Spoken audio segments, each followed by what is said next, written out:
Hello, everybody, and welcome back to Smite Prime. We're live on Smite Prime and Smite Game, and we're starting off this month with week 1 of the October circuit. This is Morty on the mic. We've got Tess behind the scenes, keeping the lights on. We've got Billy handling the replays. Rosie is doing spectator, and Jithens is here too. And next to me here in the booth is none other than Musey. How we feeling, Muse?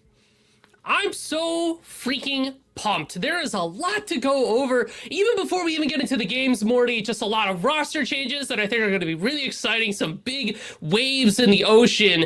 And also notably, I mean, you said it yourself, Mort, it's that October circuit, so we're getting pretty freaking spooky around these parts, especially with that new scary threat of Xbalanque that's going to be hitting in these P's and B's. When that rolls around, there's just so much to go over, so much to talk about, and I'm just ready to just jump at it.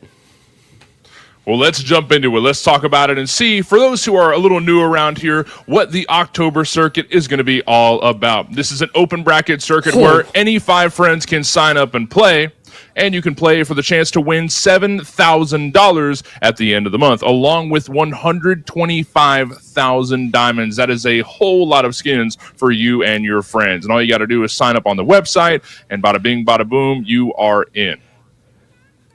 God bless the people that make the skins for this game. I'm just saying. I'm throwing it out there. I'm up there. If this is in the Halloween spirit, I'm all kinds of pumped. But we got to get those diamonds if you want to be able to get that Nuwa skin. But we're going to take a quick look at that bracket. Because, Mort, like I said, there is so much to go over and so much to even talk about for these upcoming teams. Well, we've talked about a lot of exciting stuff. It's the beginning of the month. It's, brand new Smite. Morty and Musey are here. I mean, there's a lot of excitement happening, but if you want to just put icing on the cake, let's look at some of these new teams that have showed up. There's been what some would like to call, I think the trending word is a roster apocalypse. There is a lot of new teams around this times and a lot of moving faces. Do you have anything you want to cover? I mean, gosh, let's get rid of a couple of the elephants in the room here. You're going to look at these teams, and you're going to see 2 notable faces are just gone, right? Clocked in hasn't clocked in. In fact, you're not going to see that team up there at all, along with Donzi / Orange Kiss are notably missing. The Donzi roster kind of split up. The fragments of the pieces of power that was that team have been scattered, relics across the land for these other teams. So we're going to see who they ended up going to. Well, we've got picks and bans ready for game 1. Our very first game of the October circuit is amongst us, C7, which is what we knew was Baile Inolvidable, Dishonored Dance, now C7, the same 5 members. But over here on the left side, for those of you who tuned into the Founders Series, this is pretty much food drive for Globe. We're back. We're here. Look at this team. Yeah, Karmic, Tegvir, Globe, Happen, Hydrogen. This is a Smite 2 powerhouse, if I've ever seen one.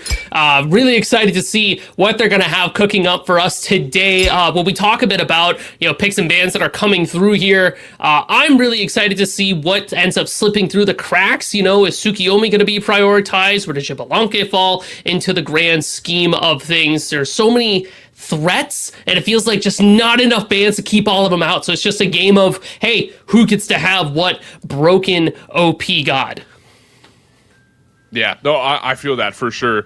A lot of gods that are just extremely strong right now and some that are not as much. But there's a lot of just, it's hard to cover every single base of like, I don't want to go up against this god. I don't want to go up against this god, all within just 6 bans. So, yeah, some that are going to slip through the cracks and probably dominate the game. I think Hu Yi's still been absolutely dominant in the carry role. Cupid's kind of been getting a little bit stronger for sure, especially during that team fighting phase. So Hydro has a lot of potential to just run this game depending on who gets through. Jing Wei does get banned away though, along with Agni and Artemis. And between 2 ADC goats like Hydro and Golden, I'm not surprised to see so many carries banned away so early. Yeah, you got to be able to take them away. It does feel like both teams are going to be trying to figure out who's going to be playing Hou Yi and who's going to be playing Xbalanque. Though the Xbalanque aspect not being allowed to be played, today, it feels like the stronger version of Xbalanque right now. Base Xbalanque is still incredibly powerful. The ultimate has a lot of uses, especially just being able to control a team fight of, hey, you're going to walk out of here, you're going to get slowed, all the way to work and back, and you're not going to be able to go anywhere. So that's why you're going to see that banned away, and the Umoja ban as well. So that Hou Yi pick is wide open for Hydrogen or Golden. Well, let's see who's going to lock it in. First pick is going to be for our Food Drive for Globe team. I'm so excited to see them back together. I had so much fun watching the Founder Series, and to see them here, minus Twig. I think it's the only one they're missing. This was so fun to watch, and I'm excited to see a bit of a throwback, and there's plenty more throwbacks. So, as the day goes on, folks, if you're looking for more throwback teams of just Janus is here. Oh, yeah. He's not banned anymore. Yeah, we got to touch on that, don't we? He hits. Oh, he hits. Where that guy smacks you, like, wind it up. Boom! Unstable vortex across the top of your face. You're just kind of like, okay! And then, if it ends up catching a kill, Janus likes to build the Chronos Pen and Spirit Desolation build that's incredibly popular among the mages of today, so he's going to have constant cooldowns. What really matters when you position with this Janus is how you're positioning. Got to make sure that you're not playing too close to walls, especially around that Tsukiyomi pick, born in a lab to kill this Janus, especially with that ultimate that they have. So, assuming this is going to be going to Globe, he's been notorious for some of the weirder mid lane picks, right? I don't think this is considered weird. I think this is on brand, especially now that Janus has been banned for quite some time, and to see him finally back on the field and a playmaker like Globe behind the wheel of the vessel, I mean, this is exciting. This is extremely exciting. But on the other side, Tsukiyomi and Hou Yi get locked in for Sesiete. And I can't help but wonder, maybe we took away Tsukiyomi because Karmic loves to run Suki. I've seen that. We both seen that quite a bit of times. And then Hou Yi probably going to Golden. But we've even seen on her jungle from Sunprod. There's so much variety on the horizon right now. It's kind of hard to lock in where everybody's going so far.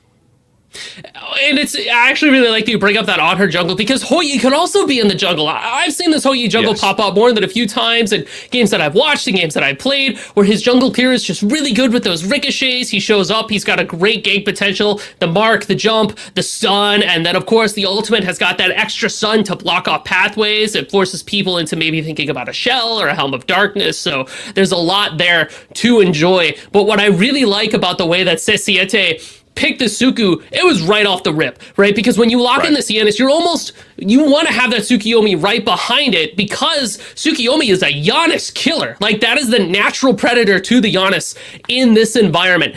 Janus's whole shtick is that they love to portal away. They play this angles game. They almost position kind of like a jungler in my mind, where they're not really looking to hang back with their team. They're looking for off angles to pull off these unstable vortexes and then just kind of portal out and be annoying. How are you ever going to catch a Janus? Well, you can do it with that Tsukiyomi ult. Just tap him once. Where's he going? Right? And Janus has a small movement speed buff that they can give themselves, but not enough of a movement speed buff to get away from the stuns and the multitude of slows that Tsukiyomi is able to put out. So if you're Globe on this Janus, be it Dishonored running a Suki solo, or Sunprod taking the Tsukiyomi to the jungle, or even Bayonary maybe whipping out a Suki mid, all of those things are terrifying for Globe. It doesn't matter what flavor of Suki you're running with, all of them are born to kill you. So just making sure that you have lots of vision and eyes constantly on that Tsukiyomi.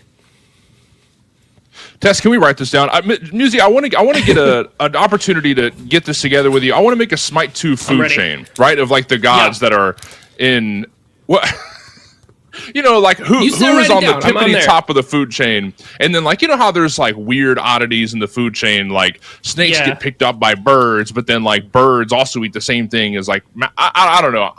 I'm no animal expert by any means, but I am curious. You've got something cooking over there.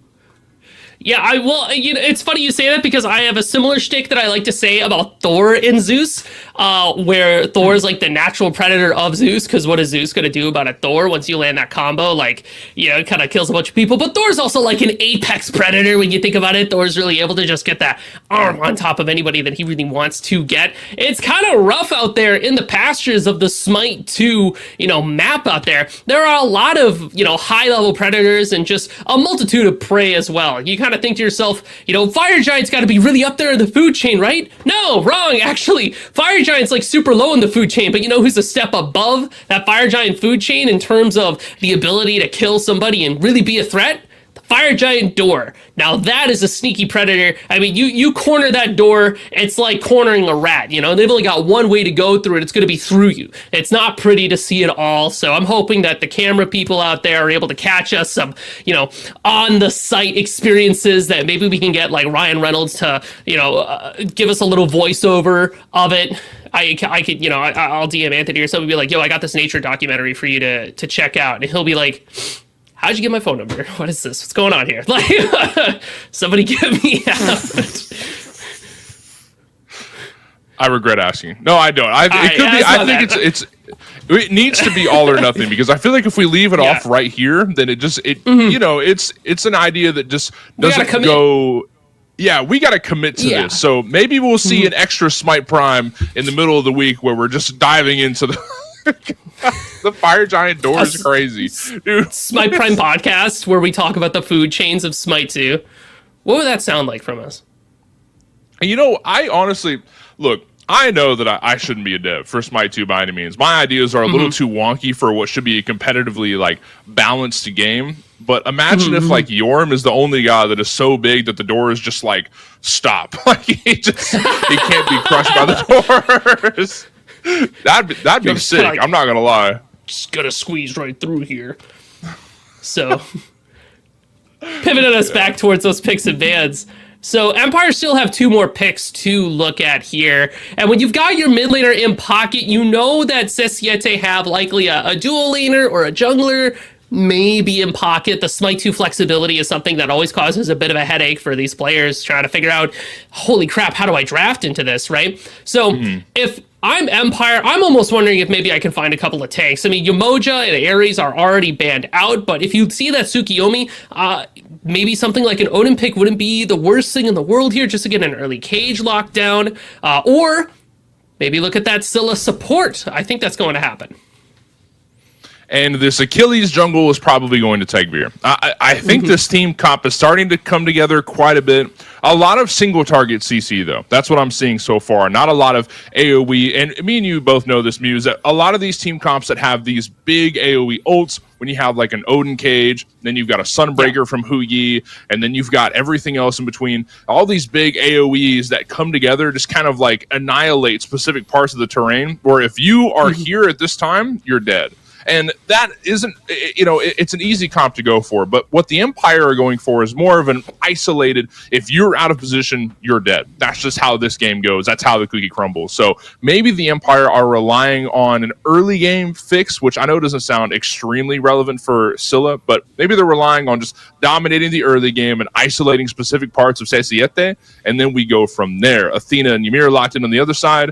What are they going for? So I'm looking at this Athena and Ymir, and you kind of have to parse out who's going where. Obviously, they're both going to a side lane. Well, we say obviously, that's, you know, I'm kind of fingers crossed that I'm right on that one. Because, again, that flexibility, these picks could be kind of anywhere shuffled. But I personally really enjoy Athena over there in the solo lane. It makes their ultimate that much more impactful when it comes to making rotations for early Gold Furies or trying to force fights over there, either in the dual lane or the mid lane. And Ymir is such a strong early game force for Sesiete, especially in that dual lane. You have a lot of kill potential with the slows, the attack speed, the damage does so much. Ymir smacking you with a club is just going to take you by surprise. So I kind of feel like that's where they're going to be settling in. Anhur and Yorm going to finish off the roster on the side of the Empire. And I think that still goes along with that single target game we were talking about. Bologna on the side of Sesiete, they're going to round off their team comp. And this is interesting. I mean, yeah, I'm having a hard time wondering what they're going for. Like, what are their strengths? What is our idea with the team comp on the side of Sesiete?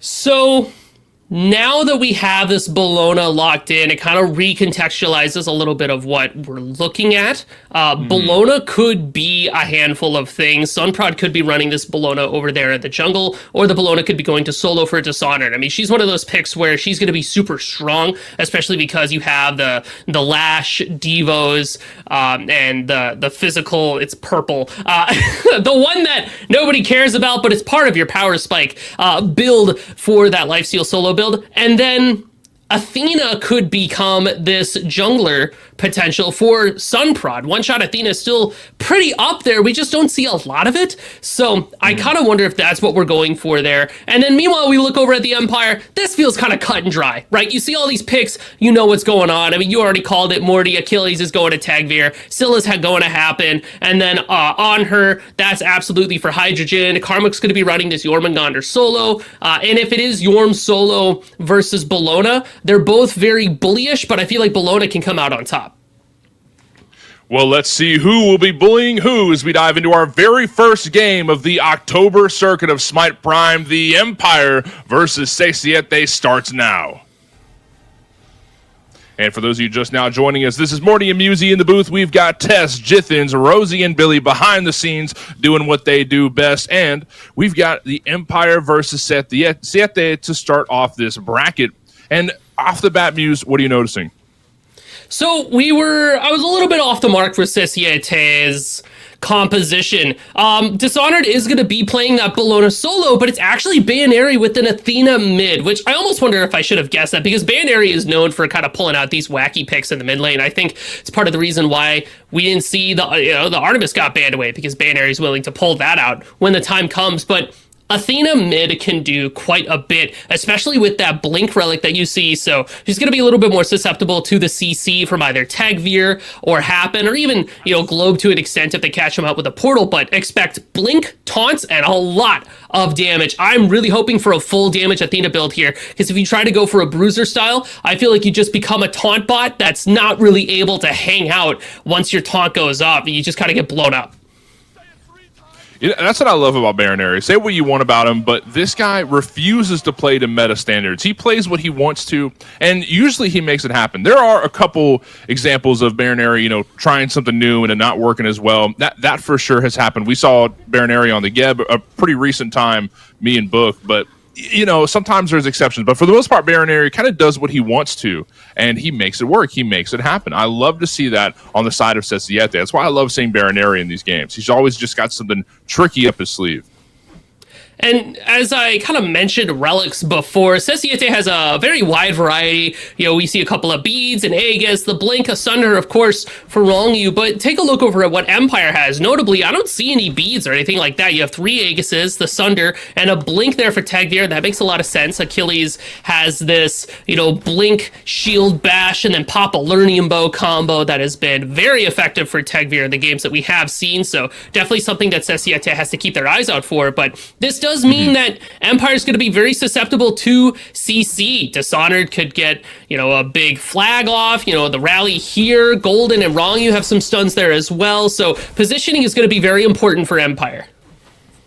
But you know what I noticed on the side of the Empire? They also have a lot of CC immune ults. So Achilles ult, on her ult, Scylla ult, they can just get out of these things by pressing their ult button, which, it kind of sucks to rely on in the grand scheme of things, because you want to use your ult, inevitably to find kills for the most part. But, it's not like they don't have any panic buttons. They've got something, right? And even Aegis is there. But look at Tagveer, who might have stepped up just a tad too far. He is getting collapsed on by 3 members of Sesiete, and his health bar is getting blown up. He's down to 100, and Sunprod's going to find the final touch of death. That's first blood going to Sesiete as the rest of the Empire retreats back to their respective lanes.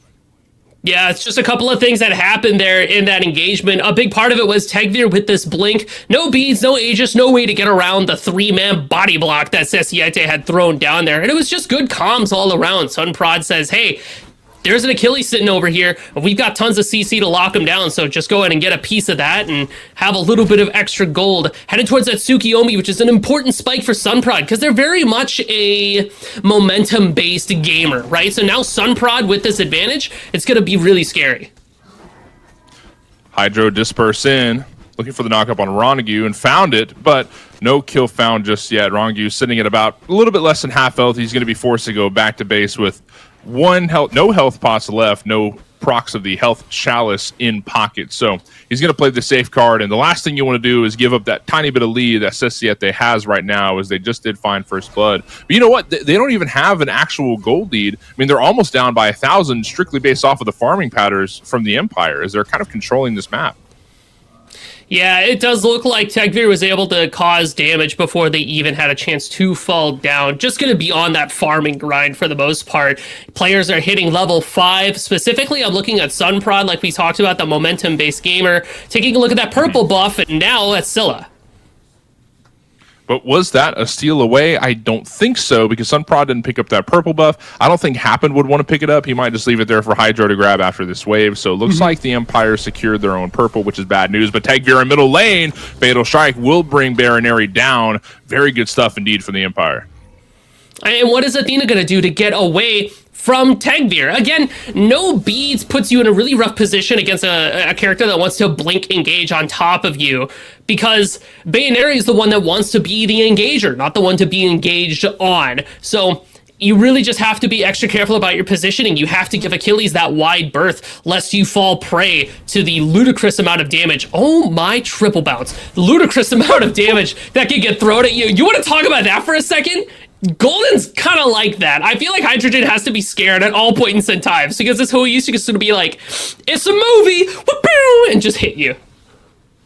Yeah, Golden is so good with those bounces. He's really good with just random snipes. Like, just when you think that like the laning phase is going good, he's like, hey, triple bounce, there goes at least a quarter, probably more of your health bar. It's not fun to be on the receiving end of that. You're just kind of like, okay, thanks, bro. I just wanted to chill and hang out. But between Anhur and Ymir kind of scuffling over this red buff, Hydrogen does secure it. We're talking a bit about what they have in terms of strength and weaknesses. Happen on the Scylla pick offers a lot of ranged CC and a lot of setup for this Anhur, but I feel like if the Sesiete dueling is able to collapse on top of Scylla and Anhur, especially if they catch him without a jump or a long freeze, they can blow them up pretty easily. Remember, no beads for either of these picks, so all it takes is for one freeze to just completely delete a health bar, especially if Golden is there to follow up.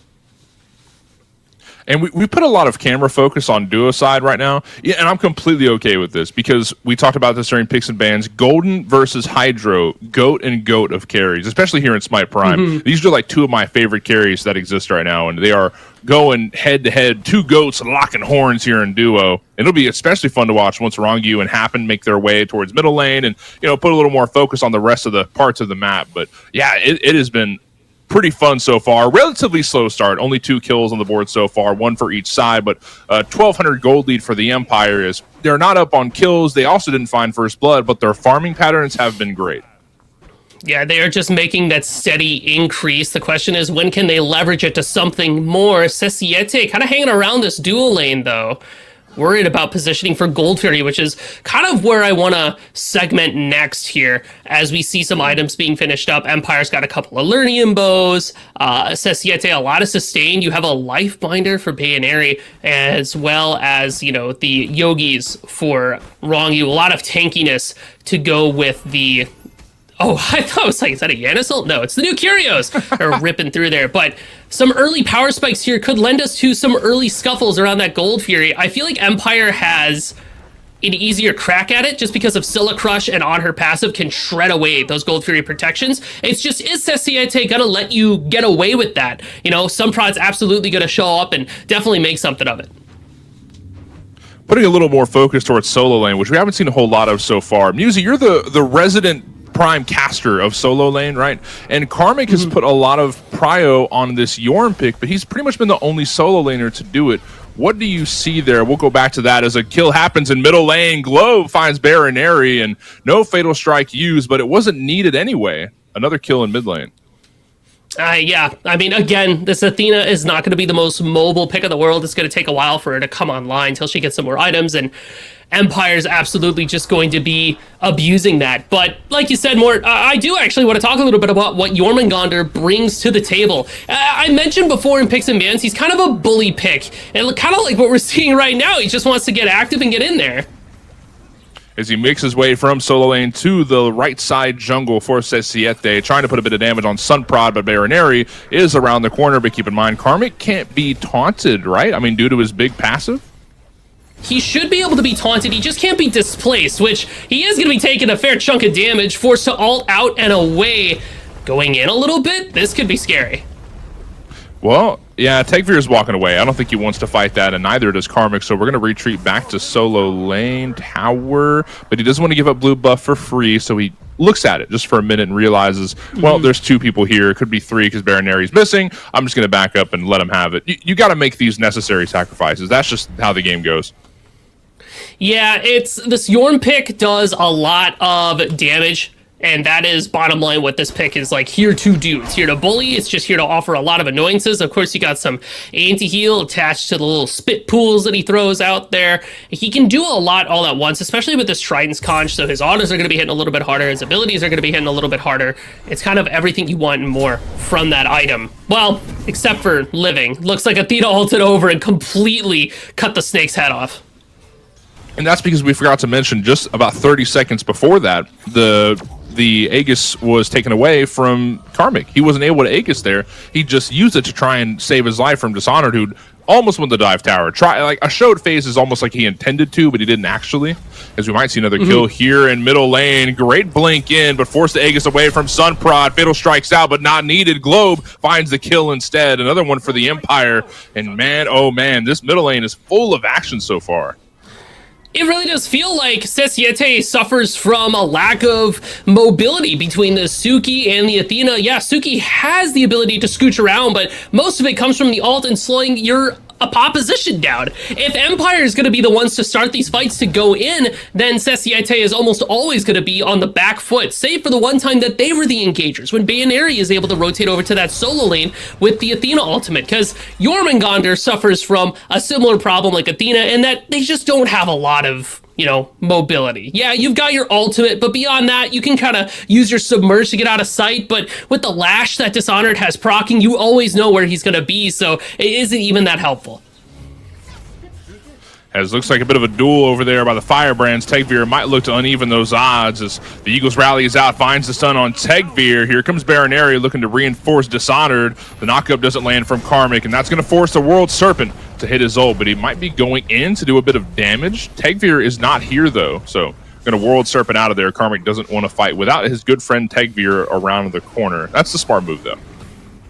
It's interesting to see that there's a big focus being placed on the solo lane by both teams. A lot of arguing over the Firebrands when Gold Fury is right there. I mean, we haven't seen anybody even approach it yet, right? And I mentioned before, I really feel like Happen and Hydrogen specifically would be the players to make a play for that Gold Fury because they do so much damage to objectives, but instead, it's just been the solo lane party.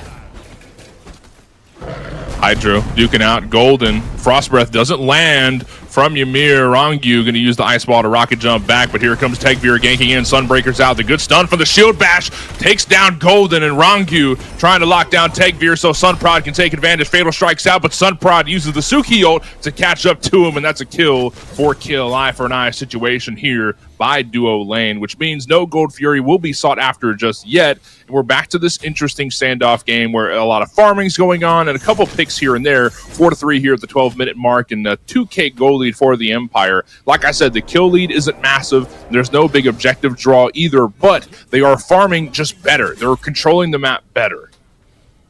It really does feel like the catalyst for this game, the way that anything is going to be able to happen, is with a massive team fight. This isn't going to be a game of inches. It's a game of miles, of taking huge steps in order to secure big objectives. The Queen Naga is the pole here, and Empire want to take it away. I'm a Monster is out, looking to maybe steal away the Queen Naga, but not going to happen today, as it does get dropped by Sesiete. Going forward is Baroneri. Frostbreath does not connect, but the taunt does. Shards of Ice does not do enough damage to take down Happen, but there's still more fighting going down. Globe goes in for the teleport and almost hit the damage necessary, but Hydro is going to take care of it instead. Wait a minute, Golden taking it to Hydro. Golden's forced to jump over the wall, and the Empire in control of this left side jungle. Looks like they're going to go for Gold Fury, and I think they're going to take it away pretty easy because Sunprod's still teleporting forward, and looks like Rangyu is still walking up, though. He does have a Sunder in hand. A rocket jump could lead him to where he needs to be to take that away. Sunbreaker's out as well. Could this be a steal?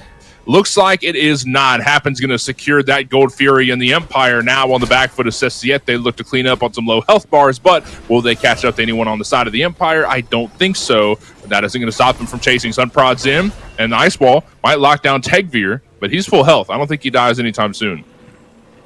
Sesiete trying to find anything they can after losing the Gold Fury. And it's like I said, it's not a game of inches, it's a game of miles. These big plays are what's going to enable these Gold Furies for Empire. And you saw too how fast they were able to shred it away. Crush on the ground, on her hitting it, that thing's toast.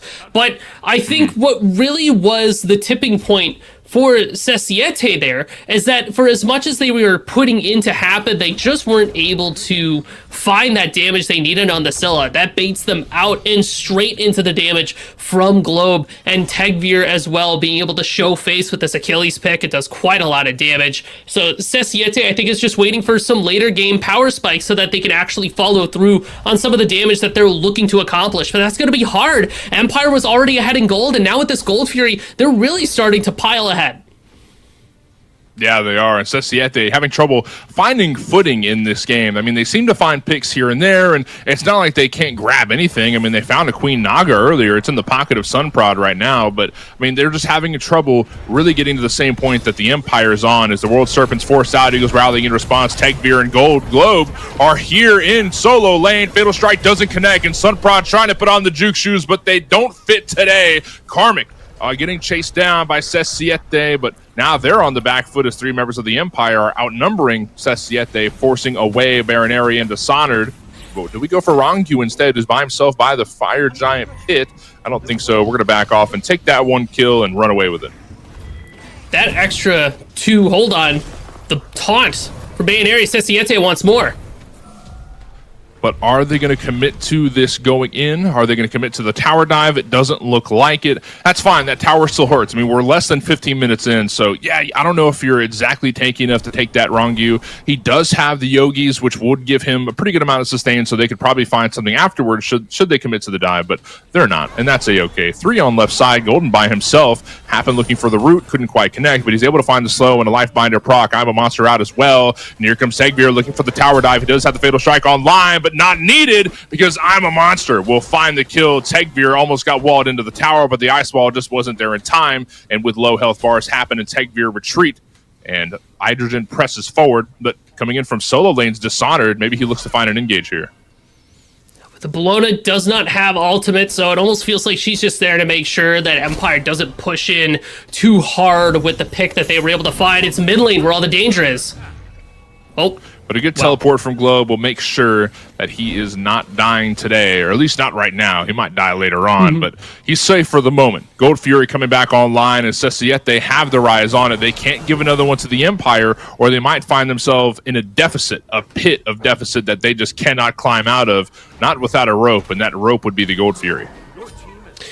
Definitely, if you're Sesiete, you're trying to think of your plan of how are you getting back into this game as it slowly starts to eke away from you. A lot of it is from this mid lane differential, right? Globe has been power farming this whole time and picking up kills on top of Baronary, who is late to their power spike. And also take a look at Globe's build. This Gemma Focus Polynomicon Soul Gem combo is really just leaning into that ability spam chaining auto attack playstyle that I think is just a lot of damage all at once, but I really like this Gemma Focus for Giannis just because it keeps them so mobile as Empire find themselves with the Queen Naga as well, but it just makes them very, very hard to lock down. It really is just Sunprod who has the ability to keep Globe in check, and he's just not had the game he needs right now. Gold Fury getting taken away at about half health.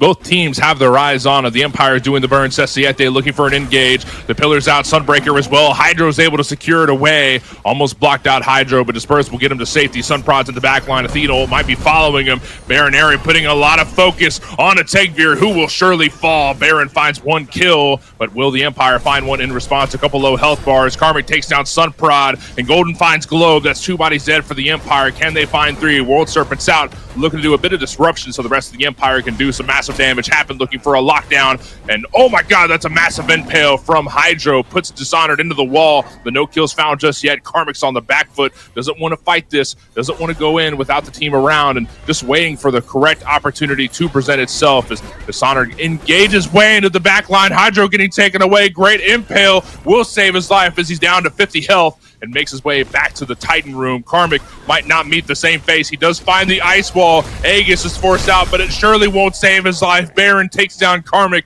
And the Empire lost a couple bodies during that transaction, but they walked away with Gold Fury in pocket.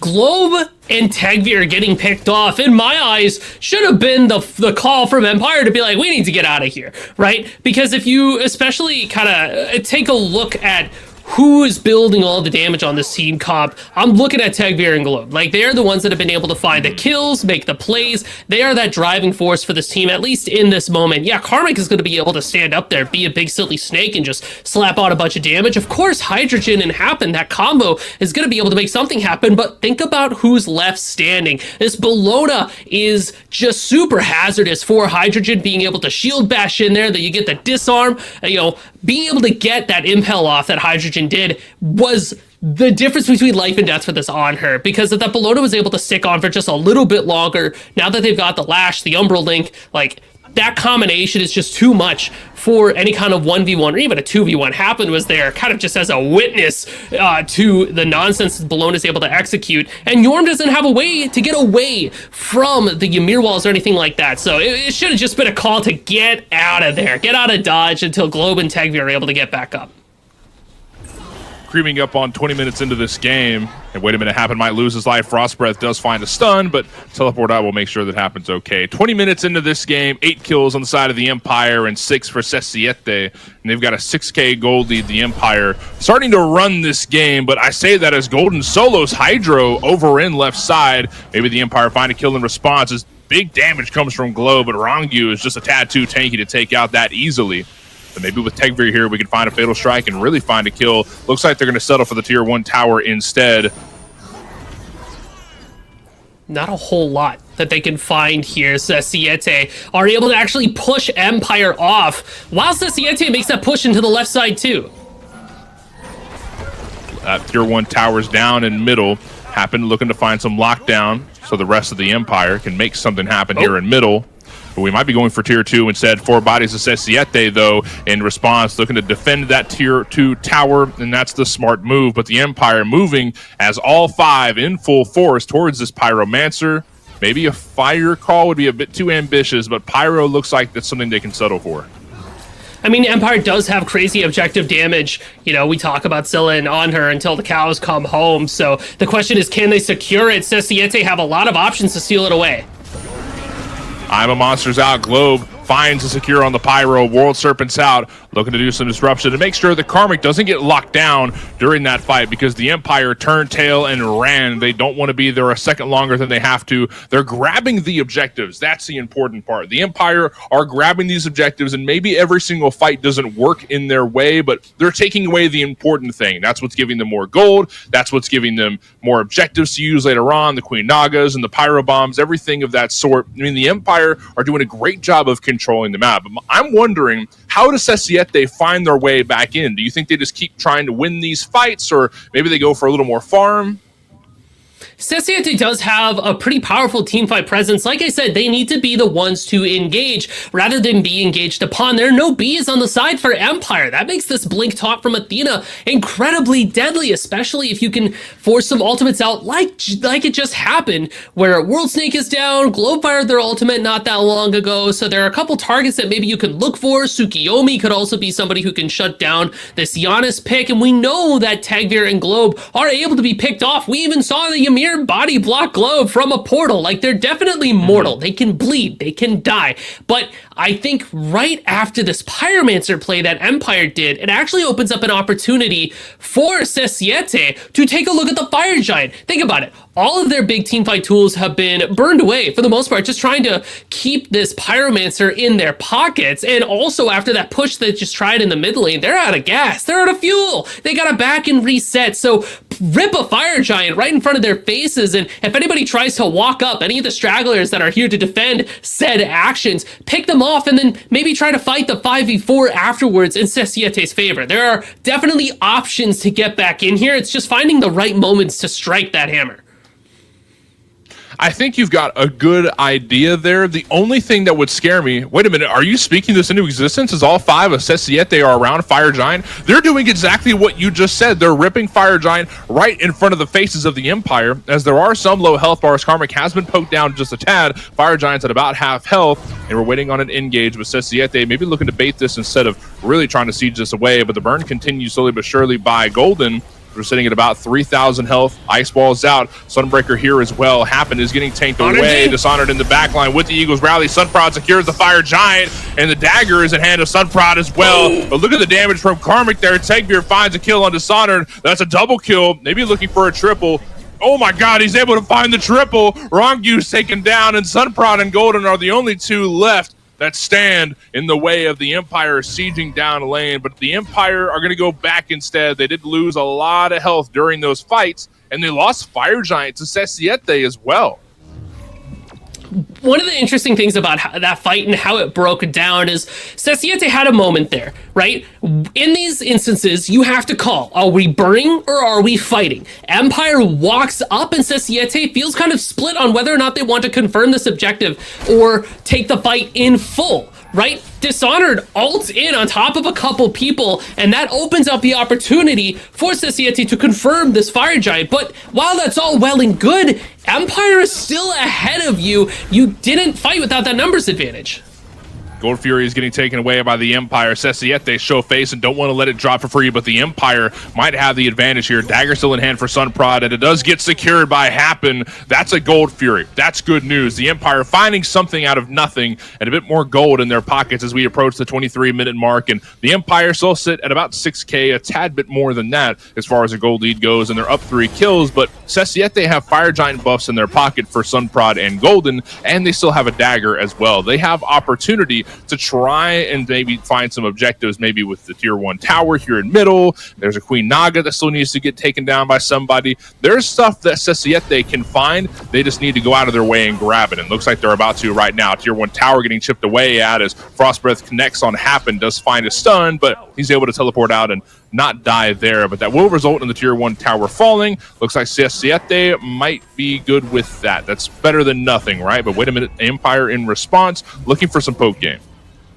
Not only a poke game, the big silly snake over there in the right side took away a Phoenix. Right underneath the noses of Sesiete, while everybody is pushing down that mid lane, Empire just says, cool, we can play that game. They know that they're not at risk to lose too much. A tier 1 tower is peanuts at 23 minutes. Like, who cares, man? You can have it. This gold was going to be in your pocket regardless, as Sesiete settled for a Pyromancer pickup. But now with that Phoenix down, that puts a lot of pressure on the right side of the map in favor of the Empire. So this Fire Giant that's ticking away, 80 seconds left, Sesiete aren't even able to really make good on it. You know, it's just not enough for the sacrifice that was given. I really do feel like it just boiled down to the call was a little bit split on whether or not we fight it or burn it on that FG call all the way back. Let's see where we're at here, Muse. Fire Giant and Ancient Fury are both down. Queen Naga just got taken away by the Empire. The Pyro just went to Sesiete. Not a lot of stuff on the map aside from a couple camps here and there. What's the next chapter of our book? What is the next thing that happens?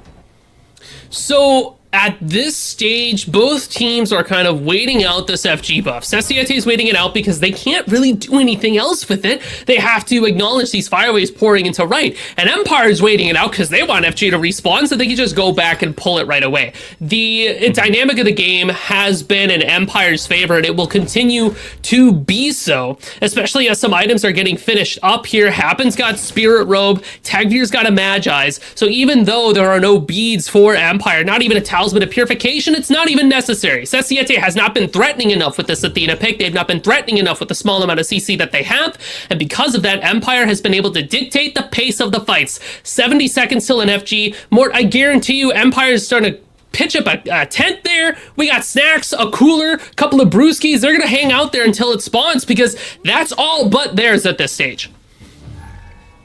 The Empire settling with their brewskis, because what's an empire without brewskis, right? I mean, think about a True. world. How do we live without brews? I think it's a very solid point you make. Is Karmic split pushes on left side, but Dishonored's on the case, looking to make sure that he doesn't find that tier 1 tower, but he's able to.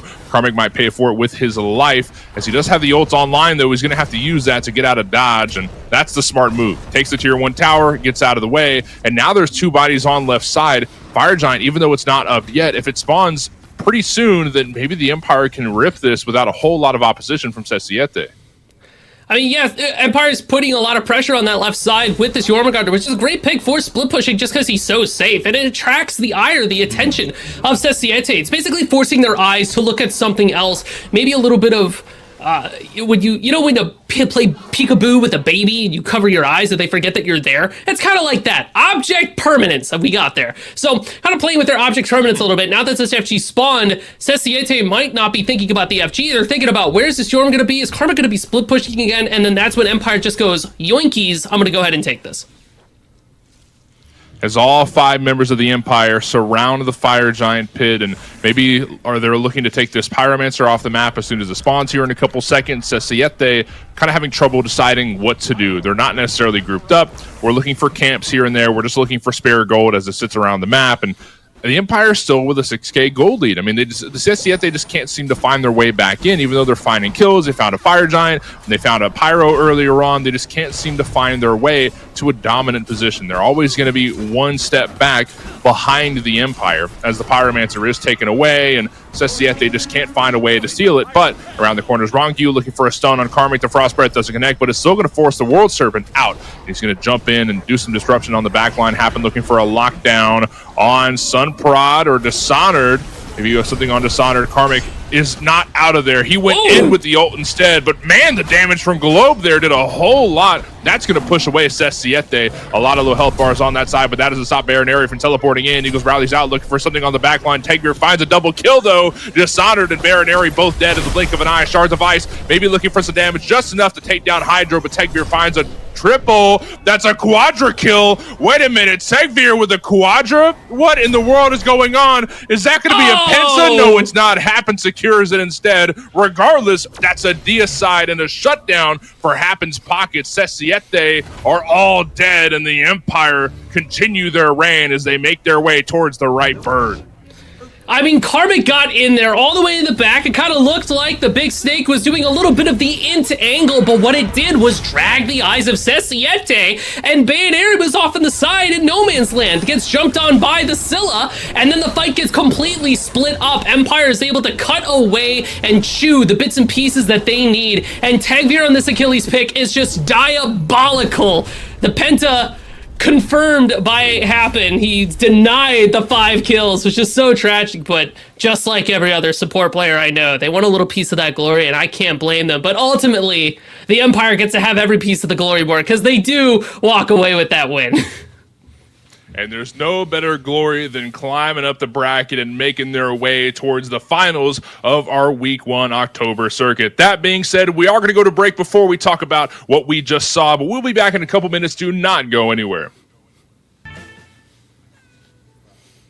Hello, everybody, and welcome back to Smite Prime. We're here with Week 1 of the October circuit, and man, we just saw one hell of a game between the Empire and Sesiete. My name's Morty. I'm here with Muse, and we're here to talk about what we just saw a couple moments ago. And tell me a little bit about that, Muse. So it kind of felt like Empire had control of the game kind of the whole way through, right? But there were a couple of give and take moments from Sesiete where you saw the ideas of a comeback plan kind of coming together there. I really think about the fight after the Gold Fury, I believe the second Gold Fury of the game, where Sesiete was able to give chase, pick up Globe and Tegvir, and then that Fire Giant call, but maybe not the execution. And ultimately, Empire just were not afraid of anything that Sesiete were pulling out there. Yeah, this was a blast to watch, though. It felt very back and forth. It wasn't like a complete snowball by any means. I mean, Sesiete found a little bit of footing here and there, but we're always down one step. Every time Sesiete took one step forward, the Empire took 2, and they just found objectives here and there. They might have lost a couple bodies along the way, like you can see right here, Baron Area finding 1, and they're going to find another here in a moment. But yeah, it was a great back and forth. And I really think that it's criminal that the Empire did not need any kind of like true CC immunity, be it from beads or, I mean, you had a Magi's for Tagveer, but there was so much small bits of CC that Sasiete could have used and abused. It just never came out. Where was my Blink Tots from Banary? That's the thing. The Athena pick, I'm not sold. You know, I'm not in love with it. I'm not going to say anything egregious like, Banary lost the game for Sasiete's stupid Athena pick, because that's just not true, right? It did a fair amount of damage. You know, it was getting out there, it was getting active. You have about 8 on the kill participation side of things. I just don't think we had a chance to really see it soar. We had a couple of Athena ults, but not the bombastic W key that you would expect from something like an Athena mid. It just felt like Sasiete never had a chance to really get their ball rolling. Yeah, and that's just kind of how it goes. I think there's a couple things you could attribute it to. I wasn't the biggest fan of the Athena mid from Bayro. We can add to the pile of examples where Bayro tries something new in middle and doesn't really work out, but that's okay. Maybe next week. Let's see how this week is going to continue, though, as our bracket is going to get pulled up here in a moment, and we'll take a look at what we're going to see next. And I'm especially curious to see who kind of ended up where. So it looks like is that 5 M's on Smite 2 Bad Boys? What is that? I wonder what that means. Interesting. They're going to go up against 800 GPM. Fonzo Fam is up against Leftovers. That's going to be the Cherry team. Strength of Wood, QMax Garen. Huge reference. Glurp in the Empire. Glurp's going to have a tough uphill battle if I've ever seen one, but Glurp is going to have Benny Q on that team. So we're talking about those relics, you know, the shards of the Donzi squad getting pieced out. Looks like 3 of the 5 have kind of progressed on. So Glurp is, for those of y'all wondering, we have Tuba, Speak No Evil, Benny Q, Valo, and Remikami. That's actually kind of a nuts team. That's a very nuts team indeed. And the S5N I2 Bad Boys, I don't know how to say that name right. I2 Bad Boys. Donut Doug, Aurora, Maswal, Scream, and John Rowing. We all love John Rowing. Look, if you don't love John Rowing, you don't know Solo Lane. This guy is a blast to watch. Dude, that team looks pretty good as well. I love seeing how these teams of Donzi have kind of like pieced around. But for now, we're going to go into picks and bans of our next game. Let's take a look at some of these rosters. I know y'all are going to be excited to see as look at this. Solo Retrol, Sam for Soccer, Daniel, Yarkor, and Fino K. Fino K is playing carry. That's nuts. Sot's on the same team as Sam for Soccer. That's nuts too. Yarkor's here. Daniel, like the great value Paul is what some might say. This is an awesome. I love this. This is so good. Oh, look at this Leftovers roster, too. You've got Cherry playing jungle, not playing solo, so Cherry's out there trying new things. We have the #1 Smite passion streamer, Mario Bro, over there in ADC. Of course, you have Resident Mordred Merchant Crow hanging out there for Solo Lane. I know he can play other things, but we all know what he's known for. And then Chunga Best, which is another a ranked passion grinder that we see out here making their big name here in Smite Prime, and Moods as well. It's a name we all know and love. It's another game of kind of like the craziest pickup teams I think I've seen in my life going head to head, already popping through with these bands. This is great. Cherry's jungling Mario Bro, the passion streamer, up against Fino K. Dude, and what is going on? Soccer too. Sam is back. Sam is back in, dude.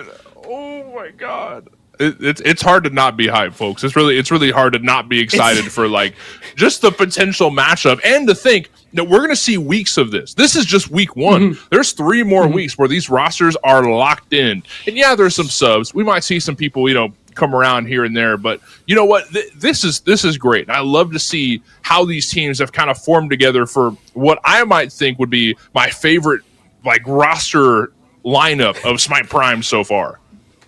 This is a big day for fanboys. I'm telling you that right now. You and me out there, people kind of look at these teams and go, wow, wouldn't it be cool? kind of pop it off here. Yamoja, Aladdin, off the board. That makes a lot of sense, Mort. I mean, Yamoja is just going to be one of those supports that just does a ridiculous amount of damage and it's just incredibly good. Backline support, you got the ultimate, take it out the board. Same deal, Ares, very good in coordination, take it away. Suki is popular and Aladdin's been broken since they released. So all of this kind of makes sense to me. And that's a Crow target ban. Huge. Fonzo fam knows ball. We're just all the way in. But I wonder what Crow's backups are, because I feel like I've seen Crow play other stuff, and he also has he's definitely branched out his god pool a tad bit, but I wonder what he's going to resort to as Sun Wukong is taken away, probably going to solo or troll and solo, but wouldn't be shocked to see it for Daniel in mid. I mean, Sun Wukong's one of those flexible picks where you could be solo or mid, I think, are the two big callouts there. I think that's really smart from you. I like that. You know, especially you could go with or without aspect, but especially there was a recent hit to the bird form for Sun Wukong, maybe a patch or two ago, where the cooldowns reduction is not as strong. So I still feel like a solo he's going to be a little bit stronger than a mid lane where you're kind of relying on that bird form. So I kind of hope it goes to solo or troll there, but that pick right there is something I'm very excited about with their Smite Prime debut. X-Ball is here for the first time in Smite Prime. This is going to be awesome to see. And Agni is here as well. Something tells me that this will probably go to Chang'e in middle lane, or maybe X-Ball mid with the aspect. I mean, there's a lot of, and that's something we really haven't even touched over because we haven't even seen X-Ball yet. It's X-Ball aspect. So I got to double check to make sure that X-Ball aspect is allowed. Because if it is, I'm 100% with you. X-Ball aspect is kind of goated. It's crazy. It does a ridiculous amount of damage, and you could just kind of two-shot people on accident, right? That's kind of how he plays, so it's just so much. But Agni in this mid lane is another one of those top-level mid laners where we don't see them as much compared to something like the, Hekate over there, or the Merlin that got banned away, but not a runner-up by any stretch of the imagination. But it's interesting to see that nobody's grabbing the new toy Yanis that was put out there. Hekate and Hu Yi locked in. This is going to be a fun team for sure. I love their not only just like crowd control and lockdown, but a lot of geography movement, right? Because you're Hu Yi, you can place up walls, you can put barricades around certain parts of the jungle and such to make sure that people don't have somewhere to go. And that's especially prevalent for the side of the leftovers, because the only one that has a way to get over that geography is Scylla. Achilles has a dash, right? He has two dashes, technically, if you want to count Fatal Strike. Adney has a dash. Xbalanque has a dash. Nothing but dashes on that side. There's no way to leap to go over or under that big old meteor that will land at the beginning of Sunbreaker. Ymir and Merc are locked in as well. That's a dope team comp. I love what they've got going on. It's super classic, honestly, is what I'm seeing. It's like a baller team here, a lot of auto attack base, so maybe looking at something like a Spectral Armor, Hide and Endymion for tanks, just to stand in front of the Mercury or the Ymir or even the Ho Yi if you're going to tank some of those basic attacks. And I did get it confirmed, Morty. Xbalanque aspect is allowed in play. So the question is, if the Xba is going to be over... Okay, actually, sorry, it's not a question. I have an answer. I'm almost certain that it's Xba aspect in the mid lane and then Agni aspect over in the dual lane, which is, I love Spike 2. Talk about a switcheroo there, as you got the Hunbots as the final slot in there for leftovers. Both of these teams appear to be super strong. I don't think I really dislike anything about what I'm seeing here. As far as like weaknesses go, I think you hit the nail on the head. Leftovers have a lot of dashes, but not a lot of leaps, unless you count, Scylla's, Sentry or Hunbots can jump over things, but that does offer a lot of geographical advantages for Fonzie Farm with the walls and with the Hu Yi ultimate. I'm kind of jealous of the remaining Smite 1 players right now, because we've seen these transitions come and go. Okay, there's a new aspect out. Adney's a carry now. There's a new aspect. Thor's a solo. But imagine how these players feel about, like, oh my god, all of this change is so cool. I'd love to be in those shoes. But for now, we're going to get into the game, and let's see how the leftovers take on the Fonzo family here in the second game of what we've seen so far in the week 1 of October circuit.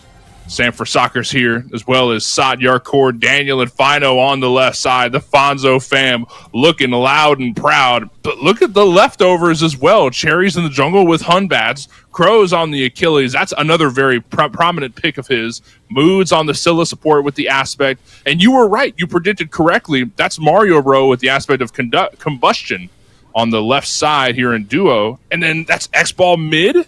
Intelligence? Dude, so we can, let's take a second to talk about X-Ball mid, right? I'm going to break it down for you in the simplest terms possible, Morty. This god hits. This thing, it's like a truck. This thing is a 2011 Ford Ranger ripping about 70 miles down the freeway, and you made the mistake of standing in front of it, right? And they are blasting 102.1 Kiss FM while it's going on. Like, they're in the zone, right? That's what Shanga Best is doing with the Shibboleth pick right now. You could pick up Smite 2 today, lock in Xbalanque with the aspect, and accidentally walk away with the pentakill, the amount of damage that this character does. It is going to be the single scariest thing that I fear we're going to be looking at today, just because of how much damage it's able to pull out. Aspect of the Night Stalker makes it so that when you... Oh my gosh, there's so many words there. Basically, it's just more damage, right? 3 fires of ability-based projectiles. So poison darts, and then poison darts again. And then your Darkest of Nights, that ultimate doesn't give you all the buffs that it did before, but you know what it does? It resets poison darts. So you know what you do? You build Staff of Mirrodin, and then you poison darts, and you bolt, and you poison darts, you Staff of Mirrodin, you're gonna do more. You're just gonna go, here, have all this. Somebody keep an eye on Shung at Best. They're going to walk out of here a criminal, because there's going to be so many dead bodies after this. Well, sounds like there's going to be a lot of buildup to get to that wave, but for now, the fighting will be happening in duo as Fino does a massive amount of damage with the bounce and almost takes down Mario Bro in the blink of an eye, and Moods gets pieced up a little bit as well. A lot of little health bars on this left side, and I'm wondering if this is where our first blood potential lies, but look at mid lane as well, as both junglers are around there as the neutral camp gets taken down and the oracles as well. I mean, there's a lot of potential here. I'm kind of wondering where our first blood will lie. So I'm really looking at the junglers for this instance because, running around who is that Sanford Soccer is going to be doing a lot of running around in this Mercury pick, just trying to get their farm on, hit those power spikes. We need Rage, Hydra's Lament, a Deathbringer, but without that ultimate, ganking might seem a little bit scary unless Beads is down. Oh, great lockdown by Sanford Soccer. Frost Breath in connect, and Fino finds the double bounce. Moods is dead, and the murder is Fino. That's first blood going to the Fonzo fam. So it turns out Sanford Soccer does not care about what your preconceived notions of what a Mercury jungle is going to be doing. If he sees that your Beads is down and your Scylla has a Sunder, he's coming over to hit that gank. And think about who's there for the follow-up too. The freeze from Yarkor. Yark the Shark lurking in the waters. He will have that CC ready and available, and the DPS from Final K will be more than enough, especially because Moods, only with that Olmec Blue, doesn't have the Yogi's Necklace online, so very gankable and very killable. This dueling could be fairly volatile. This is so cool. This is I was sorry, Muse. I'm listening, but No, it's just hard to get over the there. roster. The roster apocalypse is among us, and look, dude, it's Pagon, Fino, Sanford Soccer, and Yarkor are all playing. I might have found my new favorite team now that Donzi is dead, because this is so cool, dude. It's a lot to enjoy from what we're seeing so far, and it feels like it's only pretty early on in this game, but they had won a game leading up to this, so the coordination is right there. Exciting to see Solo or Troll kind of back in that solo lane. I think back to the Smite 1 games of yore and seeing them on the big screen, so they're just gonna have so much pressure because that is just a force to contend with. Mercury over there by the blue buff. And look at Cherry taking away a purple buff away from Fonzo as Yarkor presses forward. Fino also pressing up, and maybe they look to take away their purple buff because they know they just lost theirs because of that ward. Yarkor is pressing up on it. Fino putting some damage onto Moods, and the purple buff is getting taken down. Mario Bro doesn't want to give it up for free, though. The Ice Wall will stop him from hitting too many basics. Fino's in the air, going to slam back down because back comes Cherry looking to defend that purple buff with everything they have, and that's smart. Fonzo played the smart move to try and take away their resource because they just lost theirs, but Leftovers playing it smart as well. They don't want to give that up for free. Speaking of free, Sot's going to for free kill Crow thanks to the gank from Sam for Soccer. Does look like both Sot and Sam had to use their ultimates in order to keep Crow locked down, so no Achilles out there in response, but that is just going to make this pressure in the solo lane all that more difficult to contend with. I do like the way that Cherry's been rotating around the map, though, when you know that Mercury's on the other side, trying to clean up the jungle on Fonzo Fam's side, so taking away that speed buff in that back camp, but this is that momentum that Sam for Soccer's looking for to get that Merc online. Cherry might be finding a gank on Duo here. Fear No Evil's out, and maybe the 3 will bring him right to him. Fino barely getting out with just a tad bit of health, but Yarkor might not be as lucky. The Shards of Ice will commit to make sure the Yarkor can do some damage before he falls to his grave. That's going to be the first kill for the leftovers as Yarkor is dead. Sam for Soccer just a tad too late to the fight. Look at this damage here from Shanghai Beast. There it is. Pause it out. The dash. Open the gates off the mark. But Shanghai dies anyway right before they get the kill. Jeez. All right. Cool. Well, they're both dead, Mort. So I'm going to let you talk for a little bit. Okay. I guess I'll say some things. That was crazy. Dude, X-Ball mid and Hecate just duking it out, and the minions barely made that fight go 1-1. If it weren't for minions there, then looks like Chang'e would have walked away for free. Maybe not for free. I mean, he would have lost a whole lot of health, but you know what? That was cool for sure. Dude, I love what's going on with Smite 2. I wanted to harp in this more on picks and bans and didn't really get enough time to, but if you would have told me as a Smite 1 player that there's a brand new Smite 2 around the corner, and X-Ball's a mid laner who's also a really strong carry too. Same thing with Agni. Solo support is stupid good right now. And dude, like, this game is so crazy. There's a lot to love, and something that I want to point out between the X-Ball and Hecate matchup is that Daniel is not going to get as much benefit from parts of Hekate's kit. I'm thinking about the shield, and I'm thinking about the ultimate, right? Because this Hecate shield blocks magical damage. Jibal, while building all this in, still deals physical damage there, physical god. So that shield is doing buff kiss when you think about it, and then the ultimate as well. You got a CC immune dash on top of Shanghai. All you have to do is just get that wind-up going, and then you're home free. Well, wait a minute. Here comes Sam looking to lock down Moods. The Frost Breath connects, and Sam throws him into a wall, but the teleport barely connects and gets Moods out of harm's way. And Mario Bro looking to defend with their life, but here comes Cherry, maybe looking for a 3-on-3 skirmish, but Sam is running. Sunbreaker's out, so is Fear No Evil. Wait a minute. The fight continues. Shards of Ice does a tad bit of damage, but doesn't find the kill on Moods, and Sam shouldn't have walked away there. That might be a dead Scylla if he was still there. Fight continues in middle lane as the poison darts just do way too much damage. Chang'e finds another kill on Daniel. Wow.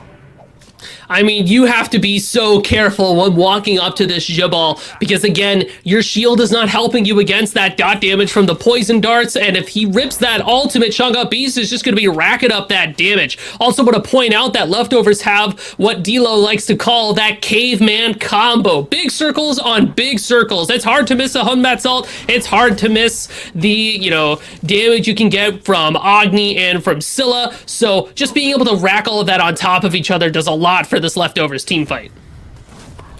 A lot happening right now, and 3-4 here at the 8-minute mark, and maybe we make it 3-5 or 4-4. Sam for Soccer locking down Cherry. He's got 100 health to his name, but Sam is just a tad too fast to be ran away from. Fonzo finds another kill. That's 4-4 at the 8-minute mark, and a 1K gold lead for Fonzo as well. They're farming a little bit better. Their objective control has been a tad bit better as well. Dude, look at that X-Ball damage. Oh my god. He has one item right now. Yeah, that Ancient Signet's putting in work, but now Jarkor walks up with the freeze. That's a lot of damage. But open the gates will block him from walking in. That's okay. Yarkor finds the kill with the basic to finish him off, and that's fine. Chang'e is dead regardless, and Mood's looking for a bit of revenge. Cherry walking up as well. The root's found, but does Cherry have that damage to take down a full health Yarkor? I don't think so. So they're not going to commit too hard, but look at Crow walking from solo into the jungle, maybe looking for a fight, but he's not going to find anything just yet. Back to solo, back to farming. So I want to point out, because you called it out in picks and bans, the Ymir wall, as well as some of the other elements of the Fonzo fam team, but that Ymir wall is crucial for keeping this Xbalanque in check, because they have no way to get around it, just like you said, so that's what you need.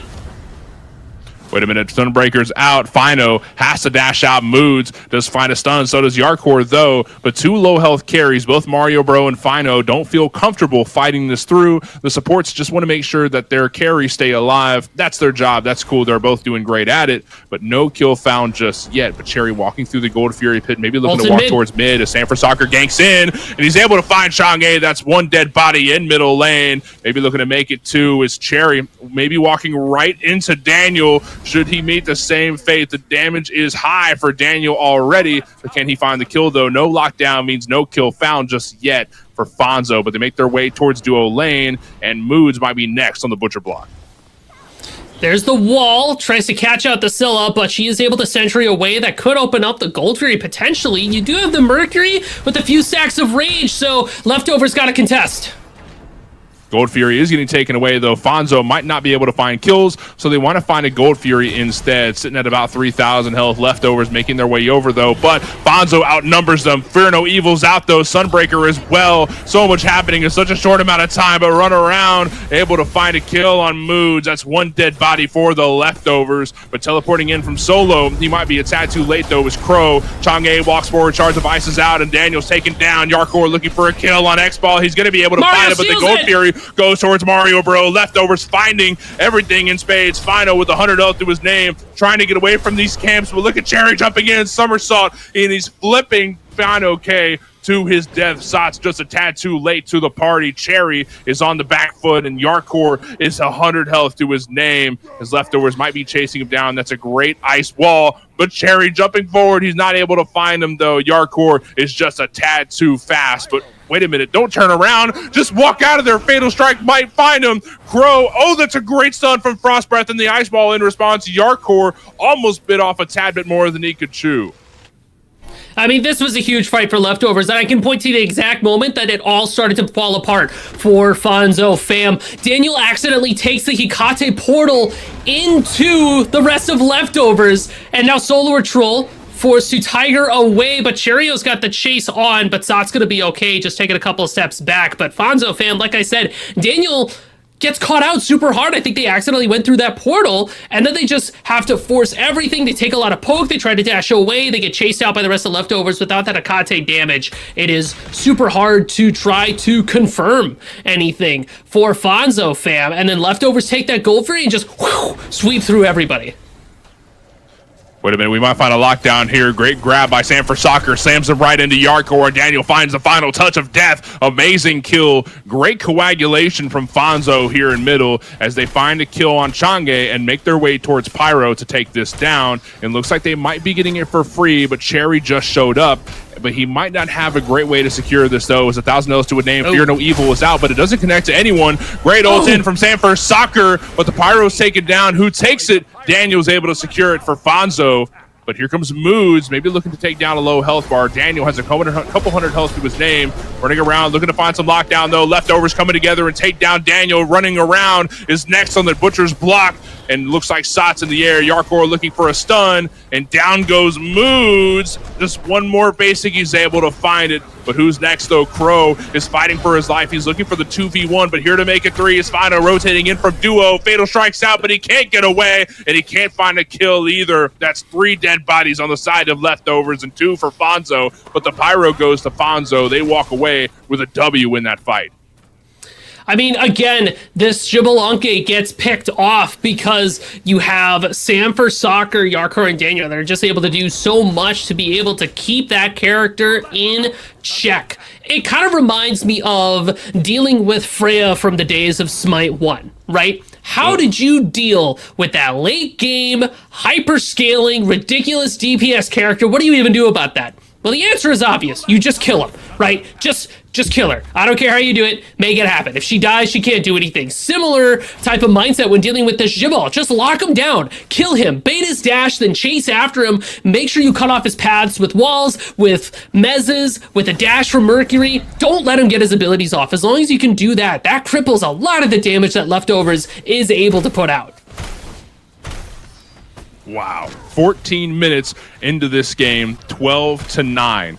Fonzo Fam in the lead, and they have about 1,000K lead. 1,000K would be crazy. 1,000 lead for Fonzo when they just got a Naga that will put them a tad bit higher on that chart. They're doing great right now. Fonzo doing just fine, finding objectives here and there. They haven't found a goal just yet, but they're going to find one soon as it's about to respawn. And I mean, they're winning a lot of these fights. That's why they're up on kills, right? I mean, yes, Fonzo Fam has been doing a lot to be able to pick off the weaker links, and I don't even want to call it weaker link. Chugabest is not the weak link here. They are just the most vulnerable, like a glass cannon. They are able to do a ridiculous amount of damage, but if you can find them and isolate them, they can be fairly easily picked off. That's why they're sitting there with 5 deaths. If you look at the deaths for Fonzo Fam, I mean, Daniel's in a similar position. What is Hakate going to do to get away from anything that Leftovers does? It's really going to come down to these big team fights. You've got caveman combos from Leftovers. If you can hit those, you're going to be able to melt away some health bars. Fight happening here in middle lane. The Beats is forced out. Fear No Evil doesn't do too much. But wait a minute, here comes running around, maybe looking for a lockdown though. Saad's able to find one on Chang'e, and down goes one body. Cherry won't be next. He's going to somersault back to the safety of the tier 1 as he doesn't want to end up like his good friend Chang'e. But that's one kill found for Fonzo, and that's exactly what we were talking about earlier. They're just finding little bits and pieces to keep them ahead of the game. But Saad walks around the corner looking to take advantage of Cherry. The sun might land, but here comes Moods to body block. That's a great body block, but it won't stop Cherry from dying. Look at Saad jumping in the air and diving in the back line. I don't think Moods is going anywhere today. That's a great body block, but the cudgel will land right on the head of Moods. That's 2 dead bodies. Make it 3 on Leftovers, and the tier 1 tower will fall. Maybe they go for 2. You really got to give the laurels to both Solar Troll and Sam for Soccer running around, being able to just constantly W key at the problem players from Leftovers, running at Cheerio, running at Chugabest, running at Moods. The Sun Wukong has got the Lifesteal build online, so you've got the Umberlink, the Lash, the Devo, so they're going to be living forever. They find themselves a Pyromancer as well, and Leftovers looks at that Gold Fury too. Amazing knock up there. Amazing stuff indeed. I don't think Crow has anywhere to go. That's a great shield bash, but it won't save his life. Fatal Strike almost found a connect before he falls, but he is put down before the dash is made. That's another dead body on the side of Leftovers, and they keep getting picked out. Fonzo Fam are doing a great job of grouping up as little tidbits of 3 or 4 and finding 1 or 2 of Leftovers and taking them down. That's how they're staying ahead in the gold game. That's how they're staying ahead in kills as well, as they're up almost double their opponents right now with a 5K lead now. That develops so quickly, and all they found was a gold and a couple kills. Well, it really comes down to the 3v3 and the 2v2 for Fonzo Fam is so strong. Saad, Sam for Soccer, Daniel. They move as a unit and they just catch out anybody who walks in the wrong side of the park. I mean, Crow showed up for a moment and was like, what's going on, guys? Oh, I'm gonna leave. And they said, no, you're not leaving. You can go in a body bag if you want to go, but you don't get to stick around here. And then Yarkor and Final K are working so well together. They find that Gold Fury as well. It's just a lot to deal with. Fonzo Fam overall looks incredibly strong.